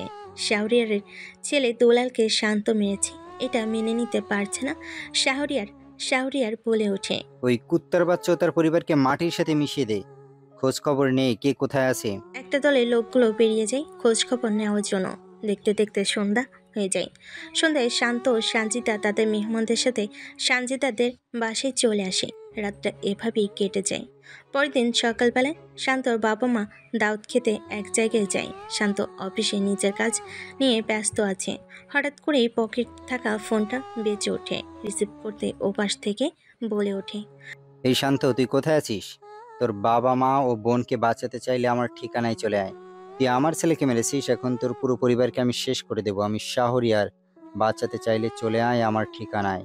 কথাটা শোনার সাথে সাথেই শান্ত টেনশনে পড়ে যায়। দ্রুত পকেট থেকে ফোন বের করে কল করে সাব্বিরকে আর বলে ওঠে, সাব্বির, শাহরিয়ারে যতগুলো আড্ডা জায়গা আছে সবগুলোকে ঘেরাও করে ফেলো এবং লোকজনকে মেরে পালিচাপা দিয়ে দেয়। ওকে ভাই। কলটা কেটে দিয়ে অফিস থেকে বের হয়ে যায়। পরপর রাস্তা দিয়ে প্রায় 45টির বেশি গাড়ি ফুল স্পিডে ড্রাইভিং করে চলছে যাচ্ছে সেই গন্তব্যের উদ্দেশ্যে। প্রায় শহরের বাইরে চলে এসেছে। শান্তর পকেটে থাকা ফোনটা আবারও বেজে ওঠে। ফোনটা রিসিভ করতেই ওপাশ থেকে বলে, কিরে, তুই পাগল হলি নাকি? নিজের বউ, নিজের বউয়ের পরিবারকে ফেলে রেখে আমার ঠিকানায় ছুটে আসলি? তোর ভালোবাসার সবেমাত্র বিয়ে করা বউকে বাঁচাবে কে আমার হাত থেকে? এ কথা শোনার সাথে সাথে গাড়ি ব্রেক করে শান্ত। ওপাশ থেকে শাহরিয়ার বলে ওঠে, তোর কাছে মাত্র 15 মিনিট সময় আছে। বউকে বাঁচাবি নাকি নিজের বাবা মা ও বোনকে? সিদ্ধান্ত তোর কাছে। দুজনকে দুই প্রান্তে রেখেছি, দুজনের গলায় ছুরি ধরা আছে। মিনিট শেষ তো তাদের জীবনের নিঃশ্বাসটুকু শেষ। শান্ত কোনো কিছু বলার আগেই কলটা কেটে দেয়। শাহরিয়ার টেনশনে পড়ে যায়। মাথায় হাত দিয়েছে শান্ত। ওপাশ থেকে সাব্বির বলে ওঠে, ভাই এখন কি করব? আমি তো ভুলেই গিয়েছিলাম যে দুলালের বাপ শাহারি এখনো বেঁচে আছে, আর আমরা পাগল সারকে ছেড়ে দিয়েছি। সে তো প্রতিশোধ নিবে। এখন কি করব? শান্ত ভাবতে থাকে কি করলে নিজের পরিবারকে বাঁচাতে পারবে এবং শেষ করে দিতে পারবে দুনিয়ার বুক থেকে শাহরিয়ারকে। নিজের মাথায় হাত দিয়ে চুলকাতে হঠাৎ করে মুখের মধ্যে ঠোঁটের নিচে এক চিলতে রহস্যময়ী হাসি ফুটে ওঠে। শান্ত বলে ওঠে, শাহরিয়ারের বউকে তুলে নিয়ে আসা। সে তার বউকে খুব ভালোবাসে, বউয়ের জন্য নিজের জীবনটা দিয়ে দিতে পারে। ওকে ভাই, ঠিক আছে। সাব্বির আর দেরি করে না, চলে যায় শাহরিয়ারের বউ কুলসুম বেগমকে তুলে আনতে। সময় প্রায় পেরিয়ে যাচ্ছে। 15 মিনিট হয়ে গেছে। চোখের ইশারা দিতেই যাবে শাহরিয়ার, তখনই তার হাতে থাকা ফোনটা বেজে ওঠে। ফোনটা রিসিভ করতে ওপাশ থেকে উচ্চস্বরে কারোর হাসির কণ্ঠ শুনতে পাই আর বলে ওঠে, কিরে, তুই আমাকে 15 মিনিট সময় দিয়েছিলি, আমি তোকে 10 মিনিটের সময় দিলাম। তোর বউকে বাঁচাতে চাইলে তুই আমার ঠিকানায় চলে আয়। তোকে একটা ভিডিও দিলাম, ভিডিওটা ভালো করে দেখ। ভিডিওতে নিজের বইয়ের করুণ অবস্থা দেখে শান্ত চারিদিকে অনেকগুলো বন্দুক তাক করে রেখেছে কুলসুম বেগমের দিকে এবং শরীরে বোম ফিট করে দিয়েছে। রিমোট বাটনে ক্লিক করলেই বোম ব্লাস্ট আর সরাসরি চূর্ণ বিচ্ছিন্ন ক্ষত বিক্ষত। শাহরিয়ার বলে ওঠে, দেখ, তোর পরিবারকে আমি ছেড়ে দিচ্ছি, কিন্তু তুই আমার কুলসুমের কোনো ক্ষতি করিস না। তুই যা বলবি আমি তাই করব। নিজের বউকে বাঁচাতে চাইলে আমার সাথে দেখা কর যত দ্রুত সম্ভব হয়। এরপর শাহরিয়ার আর এক মুহূর্ত দেরি না করে সবাইকে নিয়ে শান্তর দেওয়া ঠিকানায় চলে যেতে রওনা দেয়। পৌঁছে যায় গাড়িগুলো থেকে বের করে নিয়ে আসা মাইশা এবং তার পুরো পরিবারকে। সবাইকে হাত পা বেঁধে সামনে রাখা হয়েছে। শাহরিয়ার বলে ওঠে, তোর পুরো পরিবার ঠিক আছে, তুই আমার কুলসুমকে ছেড়ে দে। আগে ওদেরকে ছেড়ে দেই। ওকে, এই তোরা সবাইকে ছেড়ে দে। শাহরিয়ারের কথা মতো সবাইকে ছেড়ে দেওয়া হয়। সবাই মাঝখানে চলে আসে। ছেড়ে দেওয়া হয় কুলসুম বেগমকে। এমন সময় যখনই গুলি করতে যাবে শাহরিয়ারের লোকজন শান্ত পরিবারের উপর, তখনই স্নাইপারের আঘাতে ক্ষত বিক্ষত হতে শুরু করে শাহরিয়ারের দলে থাকা ছেলেপেলে। হঠাৎ করে সেখানে রণক্ষেত্র তৈরি হয়। বৃষ্টির মতো গুলি করতে থাকে সবাইকে। মুহূর্তের মধ্যেই সবাইকে মেরে ফেলে। চারিদিকে প্রায় 900 ছেলেপিলে স্নাইপার হাতে দাঁড়িয়ে আছে। মাঝখানে আছে শান্ত ও তার পুরো পরিবার এবং শাহরিয়ার ও কুলসুম বেগম। শান্ত বলে ওঠে, তুই জানিস না তুই কার সাথে খেলতে নেমেছিস? তুই কি ভুলে গেছিস যে তুই যার সাথে খেলতে নেমেছিস শেষ হলো এখন? Returns of course. আমি একটা সময় এসব খেলায় পারদর্শী ছিলাম বলে আজকে এই খেলার কোচ বলে আমাকে সবাই চেনে। আর তুই এখনও ট্রেনিং প্রাপ্ত, অর্থাৎ তুই এখনো আমার কাছে বাচ্চাই রয়ে গেছিস। শাহরিয়ারকে বাঁচাবে এমন সময় আর কেউ নেই। শাহরিয়ারের মৃত্যু সেখানে নিশ্চিত। চোখের ইশারা দেওয়ার সাথে সাথে শাহরিয়ারকে সবাই ধরে ফেলে। শান্তর চোখের সামনে নিয়ে আসা হয় এক বালতি পচা মরিচের রস। তারপর তার চোখের ভেতর ঢেলে দেওয়া হয়। শরীরের সমস্ত কাপড় খুলে সারা শরীরে পচা মরিচের রস ঢেলে দেওয়া হয়। সমস্ত শরীর জ্বলে যেতে শুরু করেছে, চিৎকার করছে পাগলের মতো। চোখগুলো নিচে উপড়ে ফেলার মতো উপক্রম হয়েছে, সারা শরীর চুলকাতে থাকে, পাগলের মতো চিৎকার করতে থাকে। তার হুঙ্কারে যেন সে জায়গা কেঁপে ওঠে।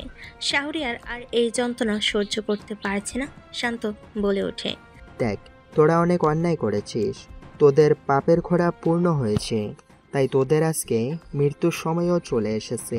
তোর কাছে দুইটা অপশন আছে, হয়তোবা আমার কাছে মরবি, আর না হয় নিজেই নিজেকে শেষ করে দিবি।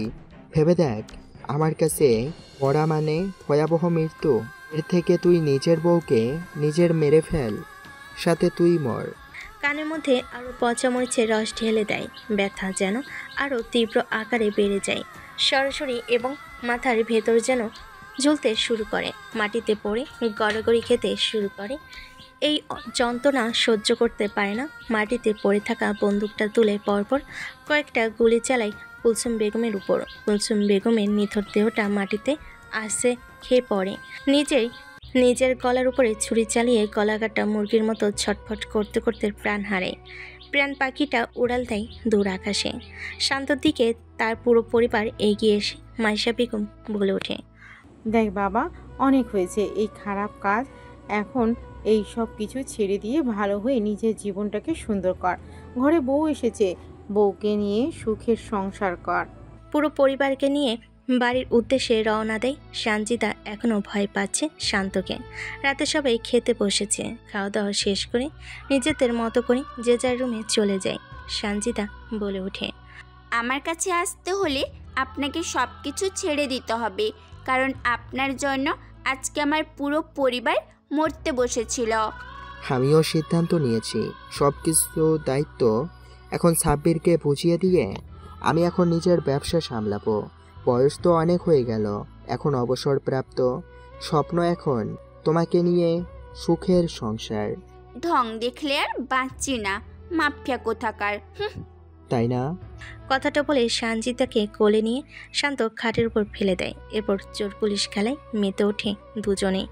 ভালোবাসার মধ্য দিয়ে রাতটা পার করে দিয়ে সময়টাকে উপভোগ করতে থাকে। নিজেদের পথ চলা এবং ভালো থাকার প্রতিশ্রুতি দিয়ে নতুন করে সংসার শুরু করে তারা। তাদের সংসার জীবনে দোয়া এবং আমাদের চ্যানেলের নতুন নতুন গল্প যেন আপনাদের উপহার দিতে পারি, এই দোয়া চেয়ে সুস্থতা কামনা করে গল্পটা এখানেই শেষ করে দিলাম। আর হ্যাঁ, এই মাসে মোট 7টা নতুন গল্প আসতে চলেছে। ধন্যবাদ সবাইকে। আসসালামু আলাইকুম।